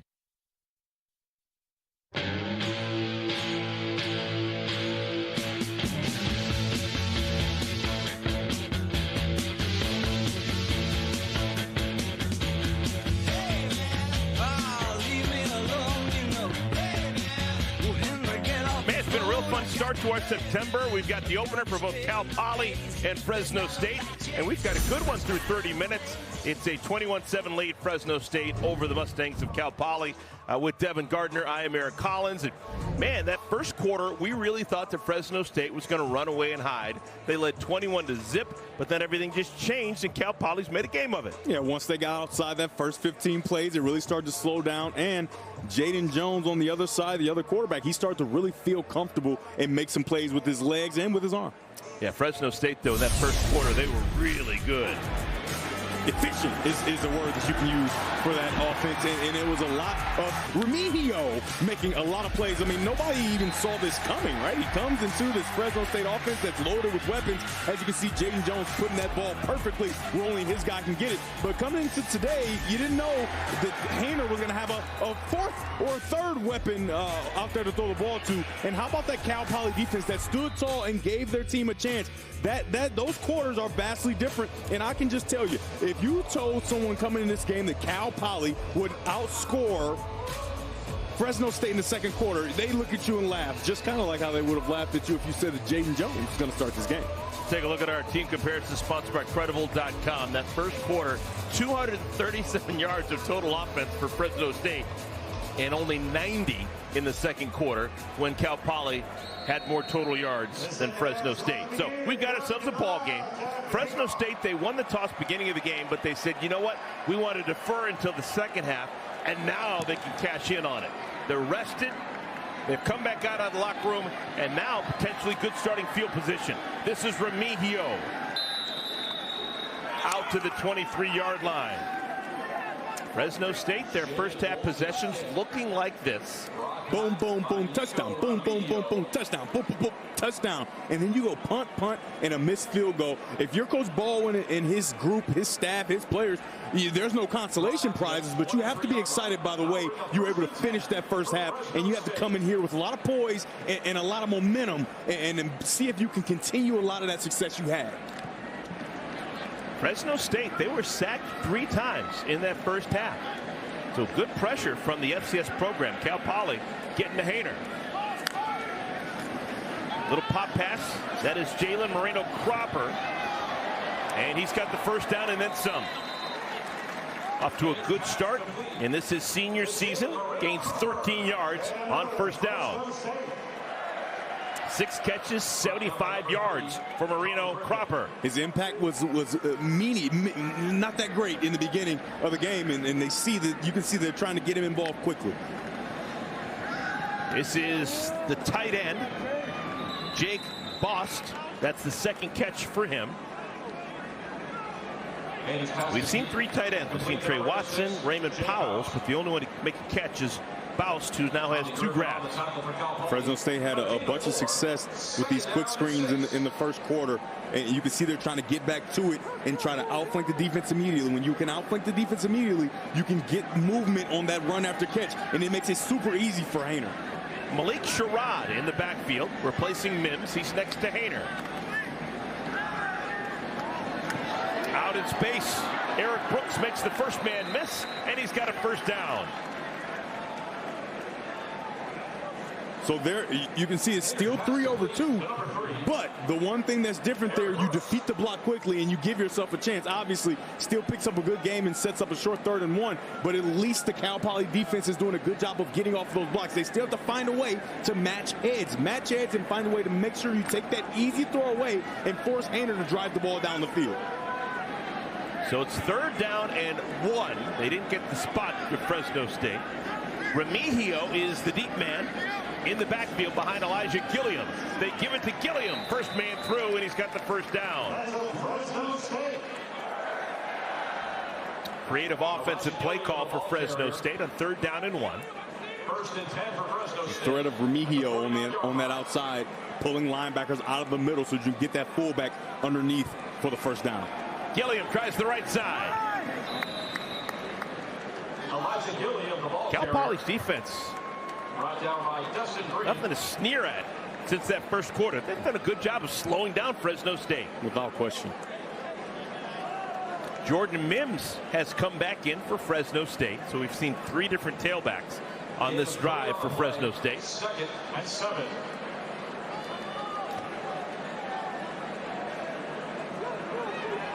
Mims 9 carries, 43 yards, and a couple of touchdowns on the ground.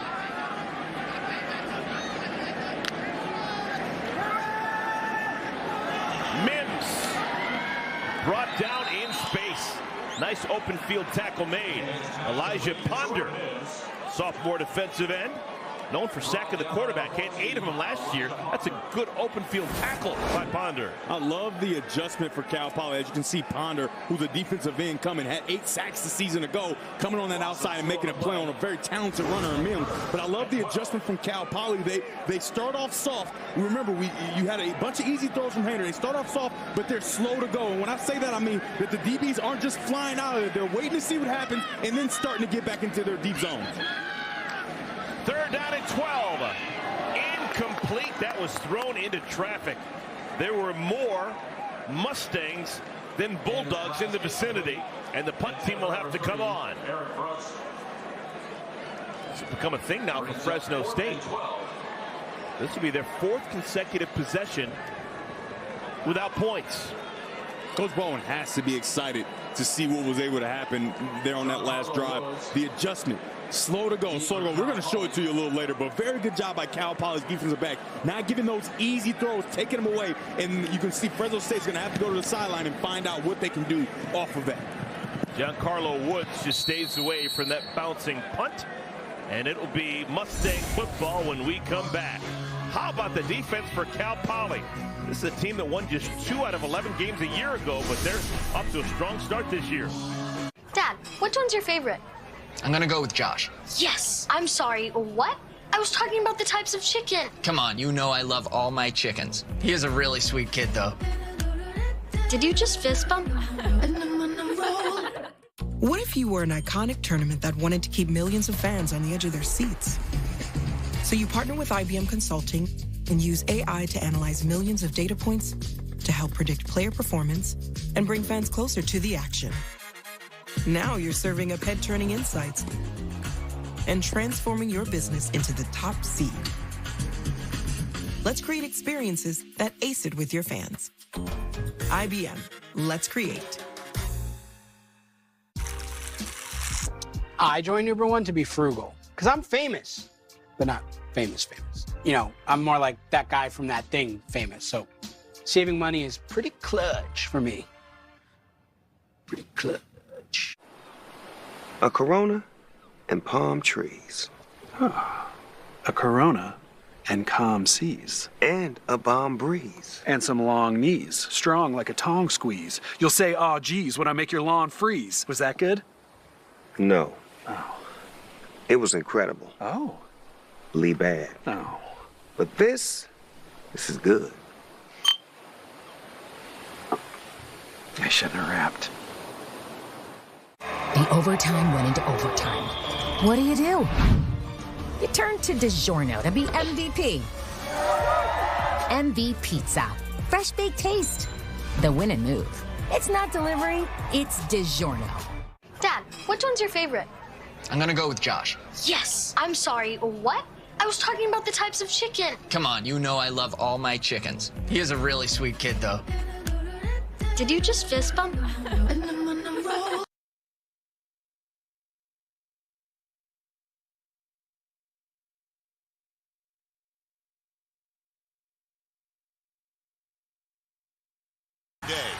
Andy the Destroyer Ruiz Jr. battles Luis King Kong Ortiz in a highly anticipated heavyweight brawl. Sunday, live on pay-per-view. Buy now on the Fox Sports app and watch on any screen you want. Saturday on Fox, it's a new regime in Sooner Country. Brent Venables and star receiver Marvin Mims leading the 9th-ranked Oklahoma Sooners as they host UTEP. The action starts 3:30 Eastern on Fox and the Fox Sports app. New quarterback, new coach, a new regime for Oklahoma. Nothing's normal in Norman. So good. Cal Poly's got the football for the first time here in our third quarter. Jacoby Harper actually ran into a receiver, Giancarlo Woods, who was trying to get in front of him and give a block.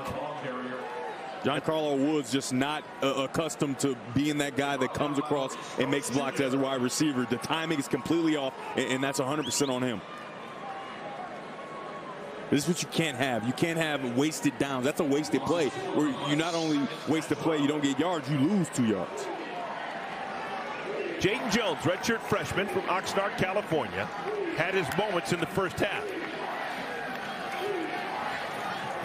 Missed his man. He was trying to lead Josh Cuevas, and the pass was too strong. There's a flag down on the field. I think they may get a pass interference. I think the DB tried to hold him up a bit because it's kind of a trick type of play where you fake that bubble screen and try to sneak the blockers down the field. Let's see what the referee says.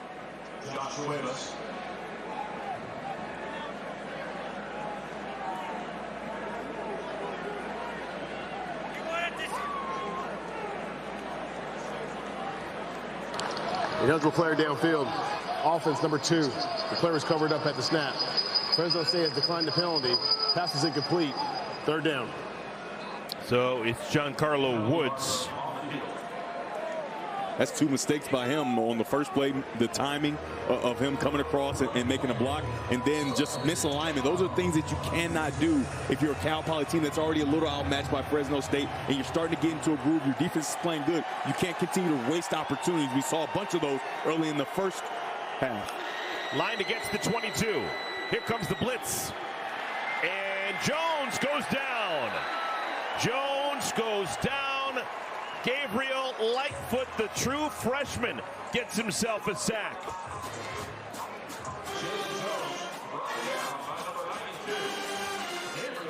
Evan Williams is the man down. Hopefully just a cramp.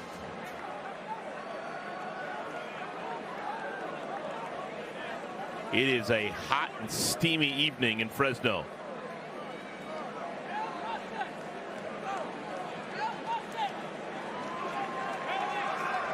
Hopefully just a cramp for Evan Williams. Take a look at the sack. Gabriel Lightfoot right there in the middle of your screen, going to get to the quarterback. And how about the quarterback being able to hold on to the football? I mean, this is a tough thing to do. When you scrape at that football and you hold on, you got to have some strong hands. And we're going to show you a clip about how strong this young quarterback is. But that's a very nice job. And that was the safety, actually, Evan Williams, that came in and scraped across the ball.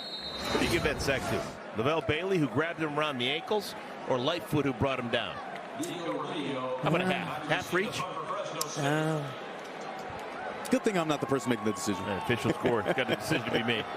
Yeah, maybe Lightfoot bought that guy some popcorn, or said excuse me, or held the door for him even. We've got a flag before the punt from Carson, from Michael Roth. Ball start. Offense, number 8. Half the distance to the goal. Mays 4th down.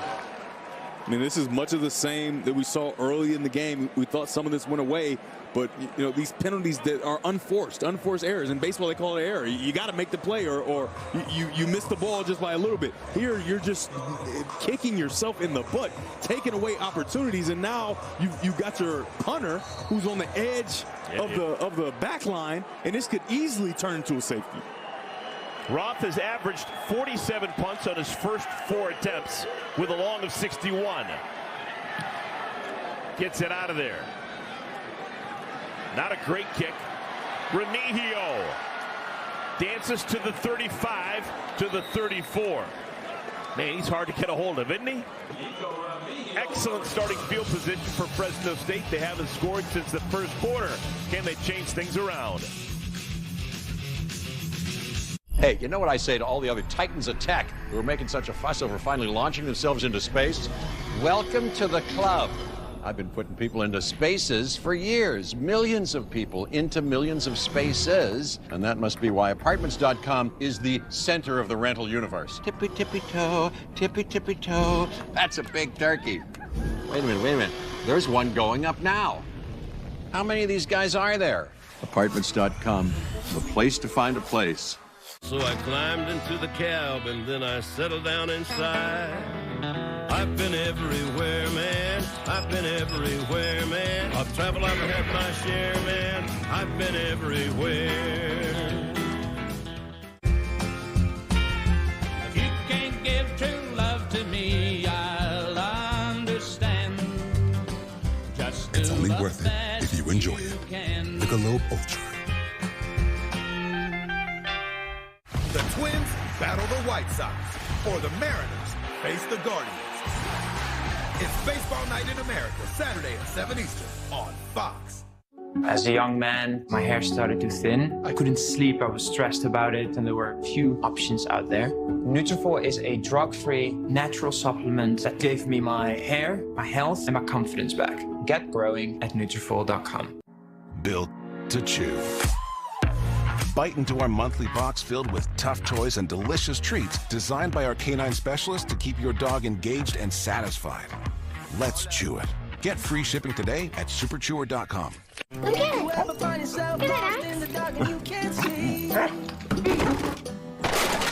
Oh, Max, you broke it. No, don't do that. Bad boy. Find out what we're made of. When we are called to help our friends. Go to your room. You can count on me like 1, 2, 3. I'll be there. FS1 College Football is sponsored by Rocket Mortgage. Student section is jam-packed. You need a shoehorn just to get in there. Valley Children's Stadium, Fresno, California. And Fresno State's offense needs to get in gear. They are totally different, Devin Gardner, from what we saw back in that first quarter. Yeah, they are, but I'm still spending time with the shoehorn to get in there. That's good. That's good stuff. It has to be acknowledged. It has to be acknowledged. but Fresno State has slowed down quite a bit. Let's see if they can recapture some more of that magic. Great starting field position. It's starting the 34. This is Remigio. Nico Remigio inside the 25. First game with Fresno State. Remigio has been an eyeful. Picks up 9 yards. He now has 7 catches on the day. He's closing in on 100 yards. He's got a rushing touchdown as well.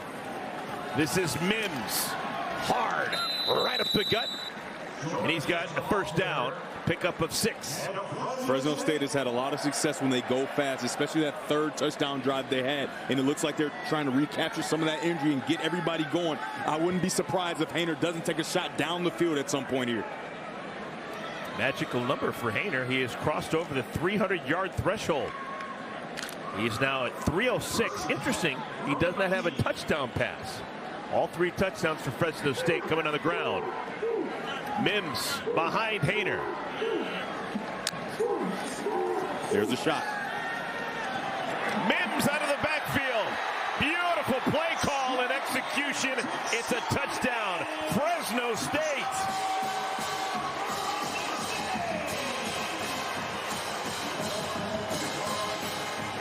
Gorgeous play. It's the first touchdown pass of Jake Haener's senior season.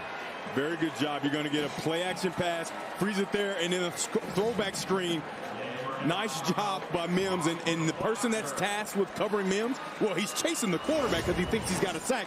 Drops his man. Touchdown, Fresno State. They did a great job of dividing that play, getting in the huddle, figuring out what they want to do. And they finally get in the end zone here early in the second half. Montano, the extra point. It's the first score for Fresno State since the first quarter. It's a long time coming, but if you're a Bulldog fan, it was worth the wait.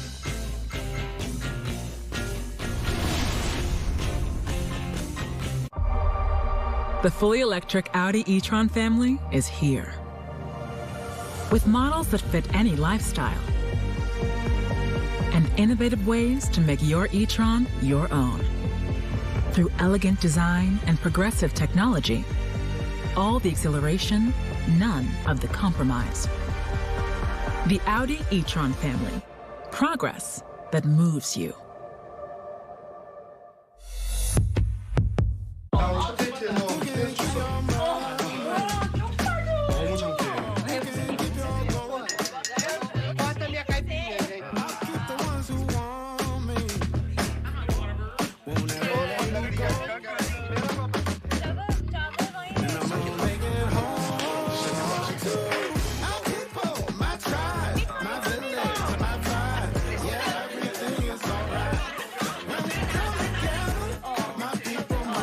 Research shows that people remember ads with young people having a good time. So to help you remember that Liberty Mutual customizes your home insurance, here's a pool party.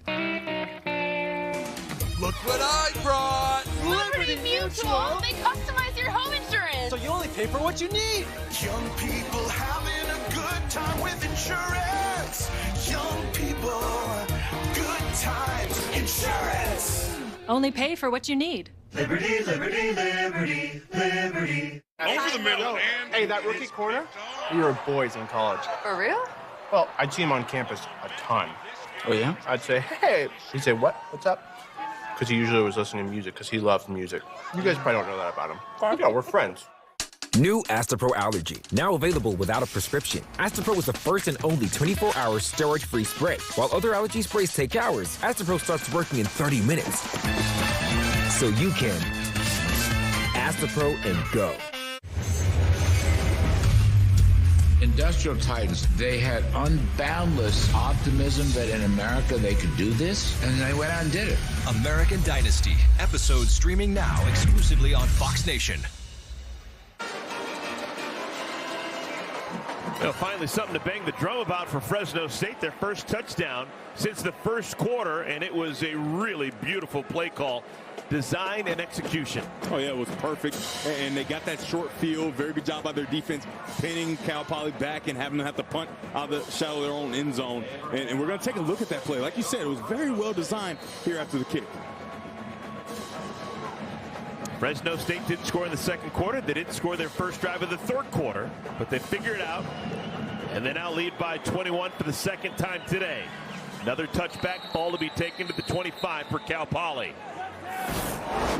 Cal Poly's trying to make a blitz, and they have one-on-one between Jordan Mims and Michael Otterstedt. The thing is, he's blitzing, right? So he's going to have to peel off and go with the back, but he doesn't do it, right? He smells blood in the water, and he wants to get to the quarterback. Oh, there he goes. Mims out the back door for the touchdown, and there's nobody in front of him. Very well-designed play. It's always so tough when you go play action because these rushers, they see the quarterback and they try to get after him, but they forget, oh, my responsibility. He just faked to him, but he can still throw to him. Cal Poly looking to answer. Had to give it up last time they had the football in the third quarter. Freshman Jones passes too high, looking for Cuevas. What do you think about the accuracy and the ball that's been thrown by Jaden Jones so far today? I mean, he's done a good job, but they were trying to set up a screen there, and the timing was just a little bit off. The offensive linemen weren't quite there in position to make the blocks. The tight end was just not quite in the position. I think he was a bit downfield, so it would have been a penalty as well. Adam Garwood in the backfield next to Jones.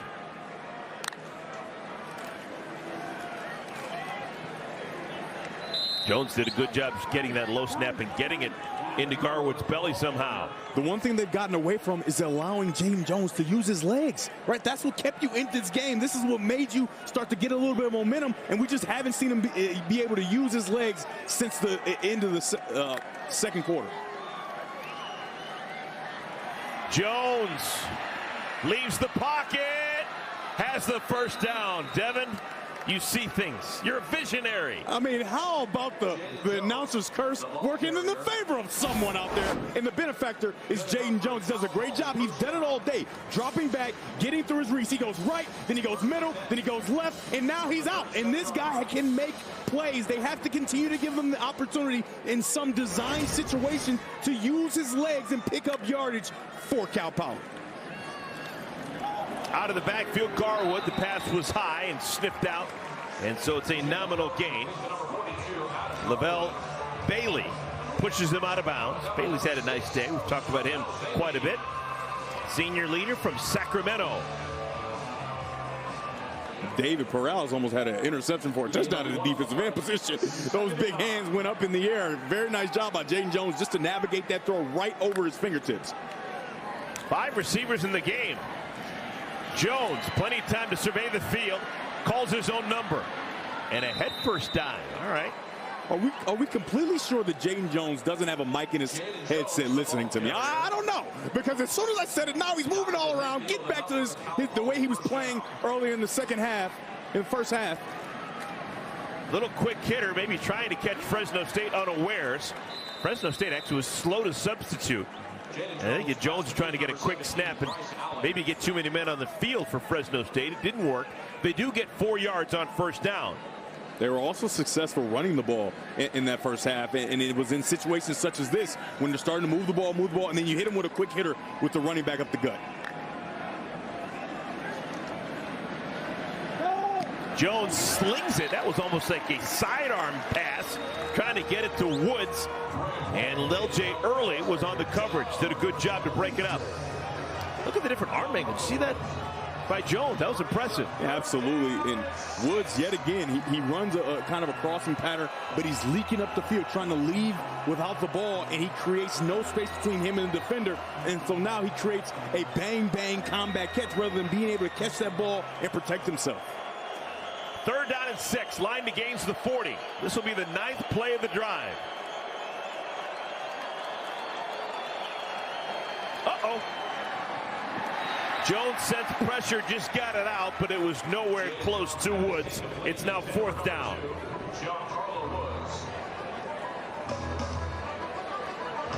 And the offense is going to stay on the field. Bo Baldwin. This is the 2nd time today they've gone for it on 4th down.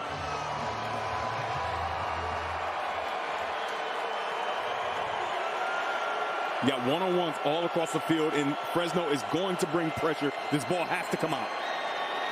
5-man rush. It is caught on the ricochet. Giancarlo Woods saves the day. It's a first down for Cal Poly. ball, bounces off the helmet. He puts his head down, but Juan Carlo is right there to make the play. He had some blunders earlier in the day, even some on this drive, but he finds a way to make a play for his team, and the gamble on 4th down pays off. Pickup of 13 yards on 4th and 6. Jones getting greedy. Incomplete. Logan Boer, the intended target. How about the awareness of Woods to find the ball? But this is the previous play. The ball just a bit outside, trying to make a play. Man, it just seems like they're always so close. So close. 2nd down and 10. 6:12 remaining 3rd quarter. That is Michael Roth, who has spent the majority of his ball game as the punter. Roth gets a catch, tackled by Elijah Gates immediately. It'll bring up 3rd down. Well, with the way that both Baldwin's managing this game, this is more than likely 4-down territory. No desire to kick field goals against Fresno State. 12th play of the drive. Open man, wide open man, it's Cuevas. And this time he hangs on. Another 1st down for the Mustangs. Gotta love it. You're gonna fake the block here and then gone. Very nice job, well-designed play. Get the pump fake to the quick screen. They've seen this quick screen, the Fresno State defense, over and over again. Fake it there and then drive that ball in the hole up the sideline. Very nice job. I mean, Coach Baldwin is doing a very good job of putting Jaden Jones in comfortable positions that are conducive to success for the entire offense, and it starts with his legs. We got a man down right now for Cal Poly. I don't have a definitive number, so I'm not going to guess. This is our first real stoppage that we've had because of an injury today, which is always something great when you're in the middle of the 3rd quarter. At 71, it is Charles Lincoln.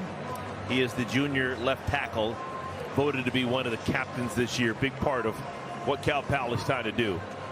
And obviously he's had a nice ball game when you think about the fact that Fresno State has just 3 sacks in the ball game for only 17 yards lost. So the Cal Poly offensive line has done a good job against this FBS defense in Fresno State. Yeah, and that's what you need when you have a first-time starter at quarterback who hasn't started the game since his junior year of high school. I mean, he needs protection and the ability for him to move around, and he's shown very good pocket poise. He's gotten through his reads. I'm talking about full field reads, held onto the ball strong, made some plays with his legs. He's doing a masterful job of keeping Cal Poly in this game. Devin, as a quarterback at Michigan, when your left tackle had to leave the ball game, you immediately notice that, like you understand, oh man, this is a big deal in my life as a quarterback, right? Well, at some points in my life, I had Taylor Lewan, who's a first rounder at my left tackle, but on the other side, Michael Schofield, who's still a pro in the NFL right now, would just move over to the left. So I felt pretty comfortable even when Taylor Lewan would go out. And Taylor Lewan usually would come back quickly. He was a bit of a drama queen, you know. You know, those left tackles are basically receivers at this point. 1st down and 10. Man in motion, Chris Coleman. Handoff, Jacoby Harper, nowhere to go. Jacoby Harper, the ball carrier. Harper listed at 5'7", 185, just got swallowed up by Leonard Payne, who outweighs him by 130 pounds. No gain.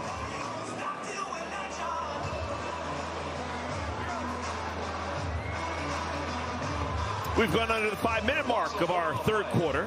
This is the 14th play of the drive. Good God.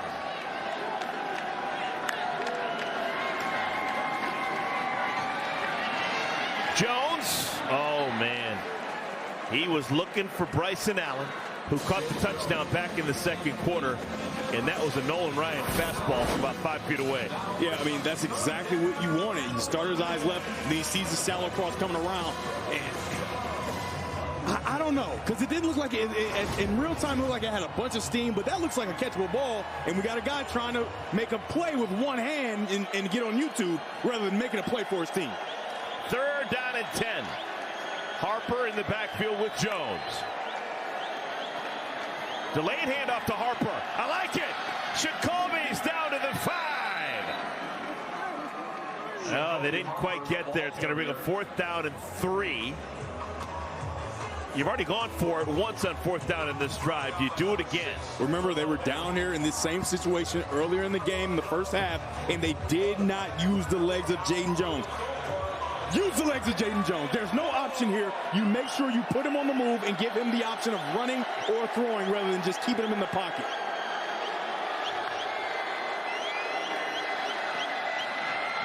Harper had it bobble out of his hands, and it was knocked out by Elijah Gates. Once that wasn't a clean catch, Elijah Gates ensured that it wasn't going to be a catch. So a nice, impressive drive. 16 plays, 70 yards, but no points for Cal Poly. I'm your football-obsessed best man, and I think you having your big day during the big game is the worst. What, are you kidding me? Physically, I'm right here, but mentally, I'm here. Yeah, I do. Come on, speed it up. When all eyes are on you, my eyes are glued to the game. Whoa! Touchdown, yeah! And if you didn't bundle your home and auto insurance, well, all of this could be tough to tackle. So get Allstate and be better protected from mayhem. Like me. At Booking.com, finding perfect isn't all that difficult. Beachfront property, no problem. Kitchen, how are you guys? Got it. And EV charging. Find your perfect place to stay. Booking.com, booking.yeah. Is Dad posting a farewell to his favorite college freshman? Nope.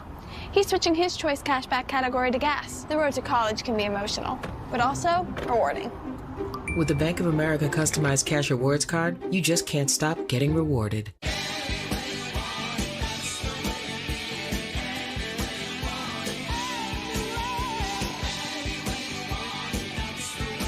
It's back, America. Applebee's all-you-can-eat boneless wings, just $12.99. Some men and women freak out when they first notice signs of hair loss. Some say, no big deal. I don't look much different. Either way, hair loss does sneak up on you. And if you do nothing, chances are you'll soon see your hair getting thinner and thinner and thinner. All while a range of great options are available to you right now. Before you lose any more hair, grab your phone and scan this QR code. Because Bosley, America's #1 hair restoration experts, can stop your hair loss and give you your real hair back permanently. We're giving away an absolutely free information kit and a free gift card to everyone who scans the code now. But remember, the sooner you get started, the sooner your results of great-looking hair. For a free information kit and gift card for $250 off, scan the code. Don't wait. Scan the code now. Get the permanent solution to hair loss. Protected by the Bosley Guarantee. There's been a plethora of opportunities that have been missed by Cal Poly. Here, you're just inches outside the end zone. That could be a touchdown. Then you're on 4th down. You were in position to get points on the board. You don't get them. And then on the next drive, you get an opportunity for interception. You don't convert. You would have been on a 15-yard line, and then another one. I mean, and then a last 4th down where you don't put your quarterback on the move, don't give him an opportunity with answers, and it's dropped, and now you turn the ball over again. I mean, this score is 7-28, and it looks like, oh, well, Cal Poly must be out of it. Absolutely not. They are right on the brink of being in this game even more than they already are. Ball starts on the 4-yard line for Fresno State. They give it to Jordan Mims, 6th-year senior, and we've got a flag down. Mims only got a yard. Offense, number 51. Half the distance to the goal. Remains 1st down. Mose Vavao. I don't know. Do you? I would have not accepted that penalty. Only gain of 1. You don't gain much, and you had a nice stop. It would be 2nd down and almost the same amount of yardage. Ethan Rodriguez, who had a sack in the first half. He's the man down for Cal Poly. It is exceedingly hot in Fresno. We began the day 102 degrees. It's now down to 90. Yeah, when you get the trainer coming out in that pull the toes, push the toes, kind of stretch it out position, it's usually a cramp, and it's a testament to how hot it actually is down there on the field. All right, Devin, when you were playing, way back when. Way back when. What were some of the things that you guys could do to counteract the possibility of cramps in hot weather games? Well, they used to have, well, you know, we played in Michigan, so it wasn't always that hot. But they had but USC now, so those guys have to deal with it.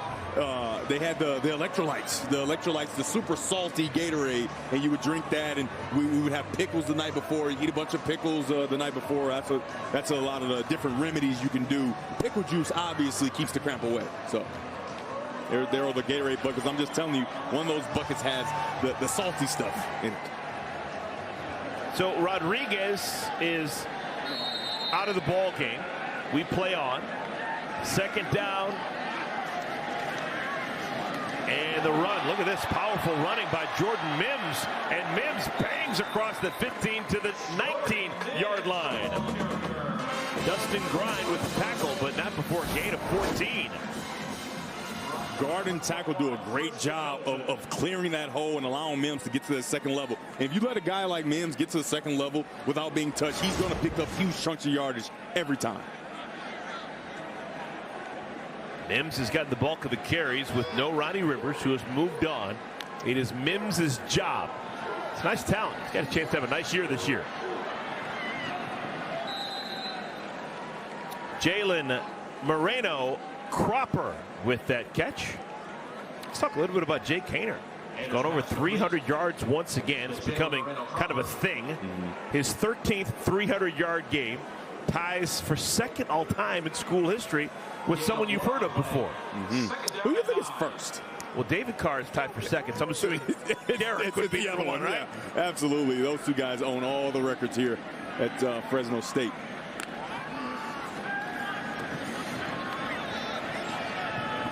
Caught. Another catch. Zane Pope. Jake Haener's pass complete to number 2. Nice job of Zane Pope. He's going to run the comeback route, but you got to wait to the top. He's going to give his eyes back to the quarterback and then sit it down. Very nice job right out to the outside and a perfect throw on the outside shoulder. I think an interesting story with Fresno State is their offensive coordinator. You got Kirby Moore, first year as a full-time offensive coordinator anywhere. He, of course, just a decade ago was an elite receiver at Boise State. And Boise State over the years has always had wide receivers do specific things. There's certain routes that guys run exclusively, and they do it in games because that's the route they run. But they've always had like 6 or 7 different guys at Boise State, and I think that's what Kirby Moore is going to try and do at Fresno State.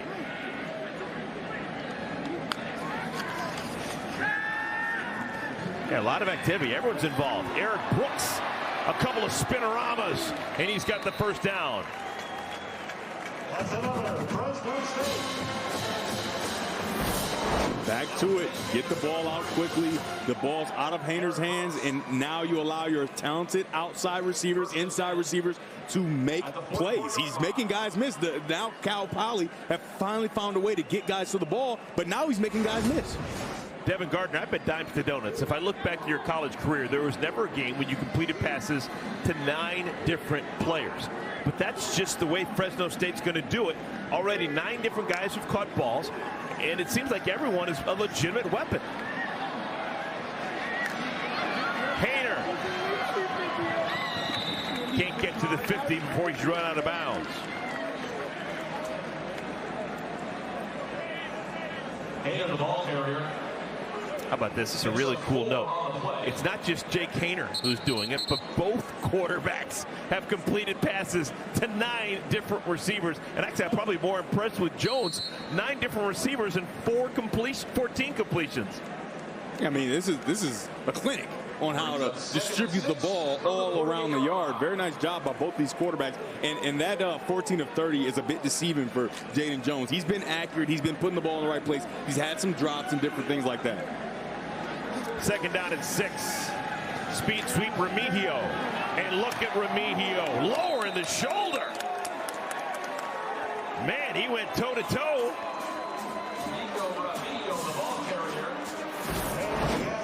I mean, what can't this man do?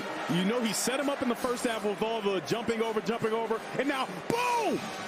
Delivering the blow as a wide receiver. Inside run, Sherrod. We're going to have to get a talk with Remigio after this game and say, hey, do you do that on purpose? Were you jumping over all those guys so you can set up where you can deliver a blow yourself in the second half?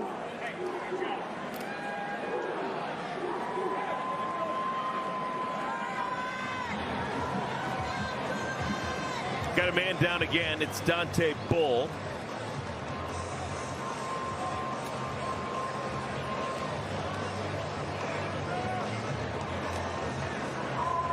It's a big man.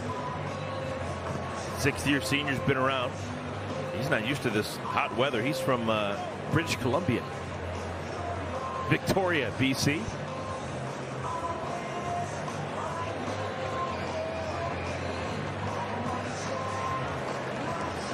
And we had 102-degree temperatures at kickoff, and it's now gone down 13 degrees, but 89 is still hot, folks. 6'7", 320 pounds is how big that man is. Yeah, they were thinking, please, you have to get up. You got to get up. I don't know if we can do it. You got to get up. Good thing to see him walking off the field underneath his own power. Final 43 seconds of our third quarter. This drive began, remember, inside the 5-yard line. 10th play of the drive. Sherrod behind Hayner. I go big play action here and take a shot. Play action. Remigio. I guess anytime you get it to Remigio anyway, you're taking a shot, right? Yeah, that's a shot. I mean, you know, when you say shots, you always think going down the field. But the play action, just because of the short yardage and the down that it was, that's why I thought you'd do that. But when you get to Remigio, that's going to probably be a big play. That's a big opportunity every time you get it to him. 8 catches in his first game with the Bulldogs. Nico Remigio. He was a steady player, solid, but was not a world beater during his time at Cal Berkeley. Maybe this offense and this time in his life is right for Remigio.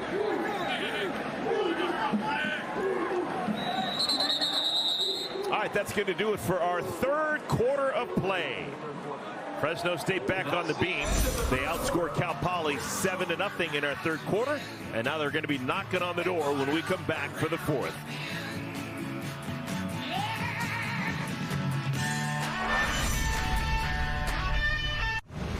We are the first family of country music. Fame can become intoxicating. Just gotta be careful that you don't turn into mama. This family's been hanging on to a lot of secrets. Let me tell you, the guy's gonna cut you down. Monarch premieres Sunday, September 11th on Fox. I have moderate to severe plaque psoriasis. Now, there's Skyrizi. Things are getting clearer.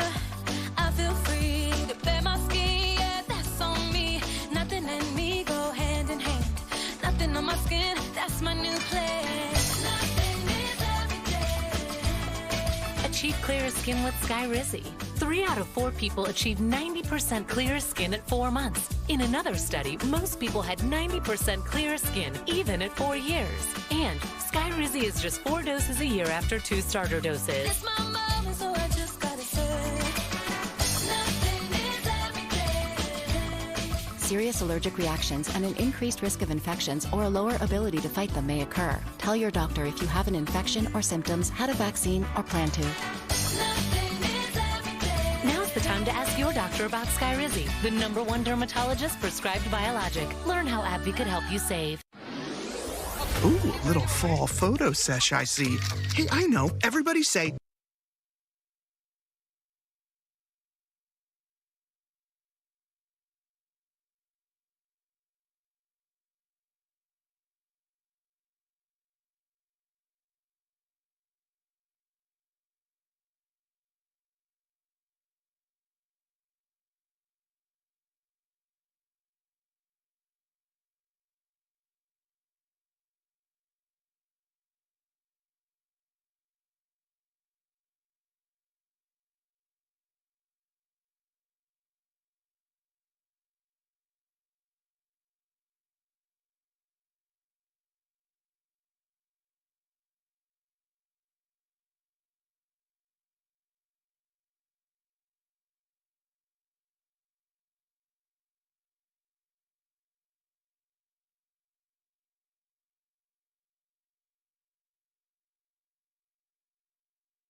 A much better job slowing down the screen game and using their numbers to get the advantage and stopping these screens from hurting them that hurt them so much in those first 3 drives.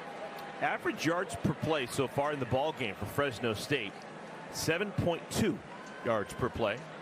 Compare that to Cal Poly, 4.7. This will be the 13th play of this drive. Hayner, a little bit late, maybe a little bit behind. It's caught by Moreno Cropper, but just a little bit short of the marker. It's now 4th down.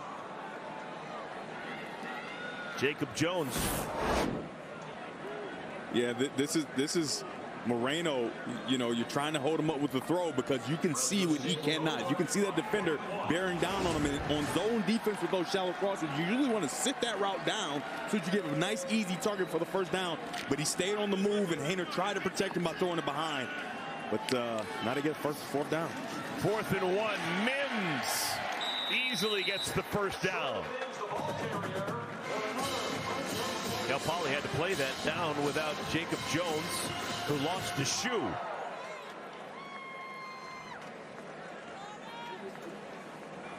Makes it 1st and 10 from the 11-yard line. At Fresno State, we've seen them play with tempo earlier in the game. This is more of a let's bleed some clock drive here as we've made it to the 4th quarter with a 21-point lead for the Bulldogs. Jones, the man in motion. They give it to Mims, and they move the pile forward to the 8. Jordan Mims, the ball carrier.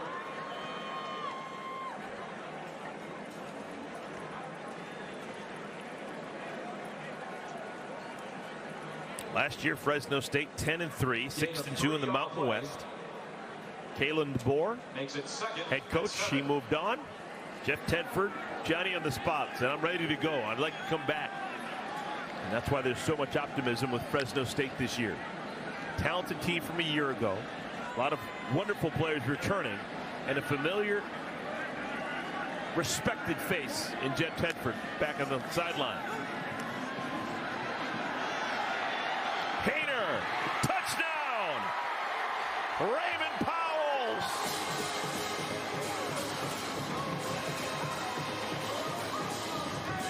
Eight-yard touchdown pass, Jake Hayner to Raymond Powell.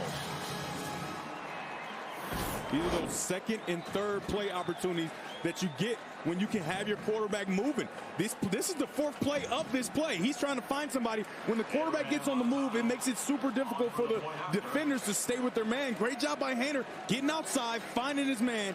Powell's with the touchdown. You never would have said this in years past, but that was a 6th-year quarterback completing it to a 6th-year tight end.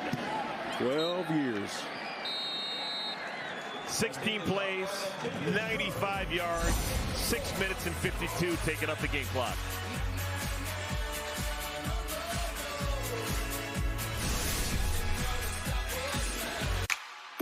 Meet Google Pixel 6a, a smarter phone for a smarter price, powered by the Google Tensor chip. So your camera can see in the dark with night sight. Fix your photos with Magic Eraser. Photograph all skin tones accurately with Real Tone. And last up to 72 hours with Extreme Battery Saver. It's all you want in a phone. Google Pixel 6a. Save up to $150 on an unlocked Pixel 6a with qualified activation.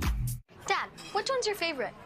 I'm gonna go with Josh. Yes. I'm sorry, what? I was talking about the types of chicken. Come on, you know I love all my chickens. He is a really sweet kid, though. Did you just fist bump? 4 delicious pieces of chocolate. 3 crisp wafers. 2 layers of sweet Kit Kat filling. 1 incredible break. Have a break. Have a Kit Kat. Out of nowhere, Luke's the whip hails agenda is right on balance. These 2 weirdos punch each other. Ow! She struts her stuff. Bam! New gal. I seen these little hellions out here running them up. You were crazy, bro. Rated mature. Subway's dropping 12 new subs for the all-new Subway Series menu. The new Monster has juicy steak and crispy bacon. But what about the new Boss? It looks so good, it makes me hangry. Settle down there, big guy. The new Subway Series. What's your pick? Wow, look at this selection. Tile, wood, stone, laminate, vinyl. And this one is perfect. At Floor & Decor, our everyday low pricing on high-quality products and on-trend styles means you can really bring your room to life. Discover Floor & Decor today.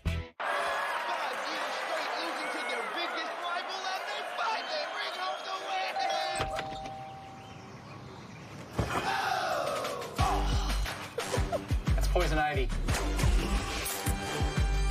Saturday on Fox. Kick it off. Let's rock. Marvin Mims Jr. and the 9th-ranked Sooners open their season against the Miners. Oh, boy. Touchdown!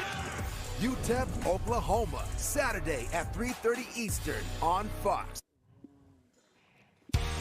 Well, the two greatest throwers in the history of Fresno State football. You got the Carr brothers, David, and then Derek of more recent vintage. Well, Jake Hayner's doing a pretty nice Carr impersonation tonight. He is well over 300 yards. He has now got 2 touchdown passes thrown. And the offense at times has shown you how they really hope that they can be elite this year more often than not. Yeah, if he has a season, if he improves just a bit from the season where he passed for 4,000 plus yards a season ago, he'll move into second place all time career yardage. Another touchback. It'll be ball at the 25-yard line for Cal Poly. In 3 days, Andy the Destroyer Ruiz Jr. headlines an epic night of fights. The former champ squares off with Luis King Kong Ortiz in a highly anticipated heavyweight brawl. Plus Isaac Cruz versus Eduardo Ramirez and more. Sunday, live on pay-per-view. Buy now on the Fox Sports app. Heard there's on that card, we got a Devin Gardner, Eric Collins rumble. So stay tuned for that if you really want to see it. I've got one hand behind my back the entire time. Absolutely. Yeah, no worries on that one. A little bit more than 12 minutes remaining in our ball game. Cal Poly. Pass is complete. Chris Coleman. Coleman's had a nice day. That's his 3rd catch. Remember, he had that 57-yard gain earlier. Pickup of 10, so that's 3 catches, 74 yards for Coleman, who began his college experience at Fresno State. Yeah, you thought they would get him more involved, and I think that they should find a way to get him involved here on this drive. What would be your thought process if you're Bo Baldwin here? Look at Jones go, man. He's tough to bring down. And a flag comes down. Devin, my thought do you want to get a quick touchdown and try and get this a game again? Or do you want to build your offense in your young quarterback and just have a quality, methodical, quasi-professional drive? Well, you want to go score. You want to try to win the game. It's 11 minutes and 38 seconds. This is college football. We've seen crazier things than a 28-point comeback. And let the ref. Personal foul, tripping, defense, number 22. That 15-yard penalty is added to in the run, and automatic, first down. Like I was saying, but the priority is to get Chris Coleman, as we're going to be able to see the tripping penalty. Yep, right there. You can't do that. You just can't do it. I mean, it might be a little hold there too, but you know, you can't reach your foot out and get the guy down using your feet. But like what I was saying, you want to try to go score, but the first priority is get Chris Coleman the ball and move your quarterback. He's on the move now just because of pressure. And that's the reason. You're having your quarterback, who's a talented runner, drop back and be a statue.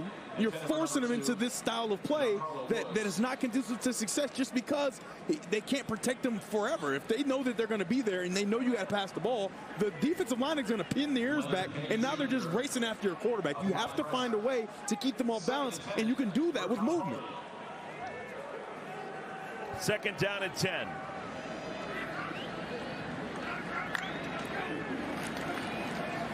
Harper. It'll be 3rd down and long. Cal Poly. They're going to take on University of San Diego next week, the Toreros. For Fresno State next week, they get a game against Oregon State. It's going to be back-to-back games against teams from the Pac-12. Fresno State's going to have Oregon State and then USC in Los Angeles, back-to-back weekends, September 10th and 17th. A lot to ask, but if Fresno State plays good ball first couple of weeks, they'll be ranked in a hurry. Catch is made, and a wonderful bit of running there to get to the 35-yard line. Jacoby Harper gets the first down for Cal Poly. It's a nice job of reaching back and making that catch and being able to stand on your feet and go pick up that first down. Gain of 11.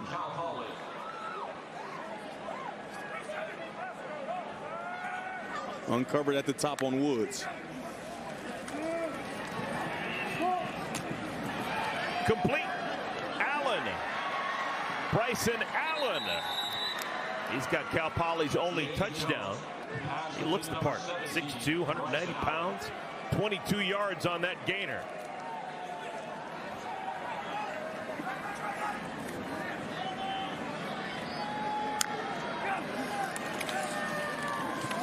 Harper. Gain of 2. See, Jane Jones does a great job. He starts right and then comes back and knows what he has. That's the eyes of a quarterback that has a plan. You go right, you don't like it, you know exactly what's coming, and the timing works out perfectly where the dig route from Bryson Allen is coming right in. You can drive it on his numbers. Nice job. I've been impressed with the ability of this young quarterback to get through his reads, get to the right guy, move and create. He's done a good job. 2nd and 8. Allen again. Down to the 5. Tackle made by Cam Lockridge, who's impressed. And this is first game with Fresno State, the transfer from Hawaii. It's a nice job of throwing a hitch route versus press coverage. In football, everybody knows when it's a hitch route, you convert it. But the one time you don't convert it is when you have a slot fade or smash concept where you got the inside receiver going into the space that would be where you would convert the hitch. And when I say convert, I mean the hitch converts into a straight go route down the field. Nice job of getting that ball on the outside shoulder and allowing Allen to make the catch. Nope, not going to get there. Garwood is met in the hole and brought down. Evan Williams has been doing that for a long time. 4th down and 2, and there will be no field goal. They're going to go for it. All right, this is the 3rd time, 4th down, and it's the exact same area on the field. I'm going to say it again. The quarterback needs to be on the move to give them the option to run or throw the ball. Run or throw the ball. Hopefully this is a naked bootleg. Jones starts under center.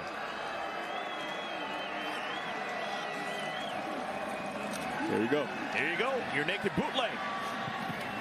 And not only is it caught for the first down, it is right on the doorstep of a touchdown. Josh Cuevas to the half-foot line. This could be a much different game. 2 previous first downs, the legs of the quarterback were ignored and not used. Here, you get a fake to the left and then a naked bootleg around. He has options. He can run and go get it. He can throw it. He does a good job of throwing it a little bit behind, but he gives his player a chance to make a play, and he almost gets in the end zone. And now you can go quarterback sneak. You can go up the gut. Whatever you want to do, but you have 4 downs to do it. We've had a bunch of long drives in this game from both sides. This is the 11th play of the drive, and Harper is stoned. He reached it in the end zone. They might want to take a look at that. He was being pulled back, and he reached his hand over the goal line for a touchdown. But it's covered up by a bunch of bodies. You can't really see it. That's why the Fresno State player has the ball in his hand. He reached his arm across that line.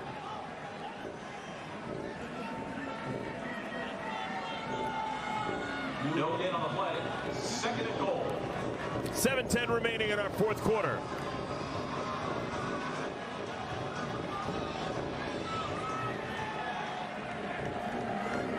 Power backfield. You got Cuevas, the tight end, as the fullback next to Jones. And Cuevas tries to sneak out of the backfield, and the pass eludes him. Incomplete. Intended for number 80, Josh Cuevas. It's a well-designed play. Jay Jones just misses this one. We haven't seen him miss a bunch of throws. This one's just a bit outside. You can see the tight end. He had just got caught up. You can see his shoulder pads all ripped down, and he wasn't able to get his footing so he can get in a full sprint to go get that ball.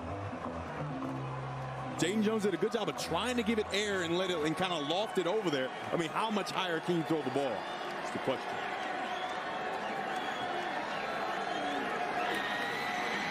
Harper, again, nothing doing. Matt Lawson just swallowed him up.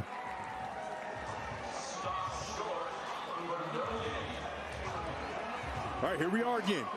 4th down, you go 3 straight plays and you don't move your quarterback. Now, back against the wall, you hope your young quarterback, your redshirt freshman quarterback is going to be able to make a play.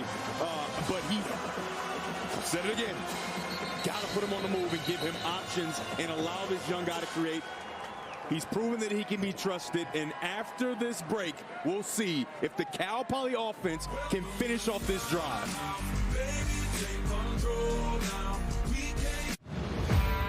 We are the first family of country music. Fame can become intoxicating. Just gotta be careful that you don't turn into mama. This family's been hanging on to a lot of secrets. You may run for a long time. They were bound to catch up with us. Let me tell you, the guy's gonna cut you down. Monarch premieres Sunday, September 11th on Fox. Sorry, I just locked in a great refinancing rate for my student loans with Credible.com. Woo! I'm the Credible. It's either credible or it's not.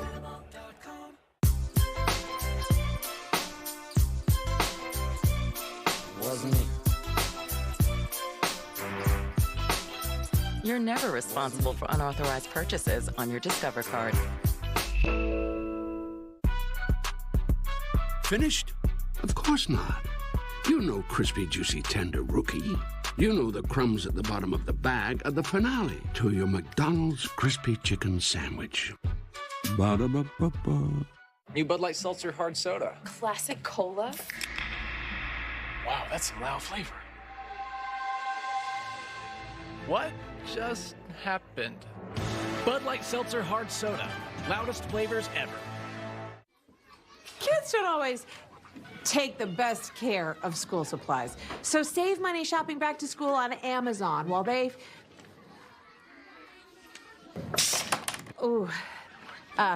figure their stuff out.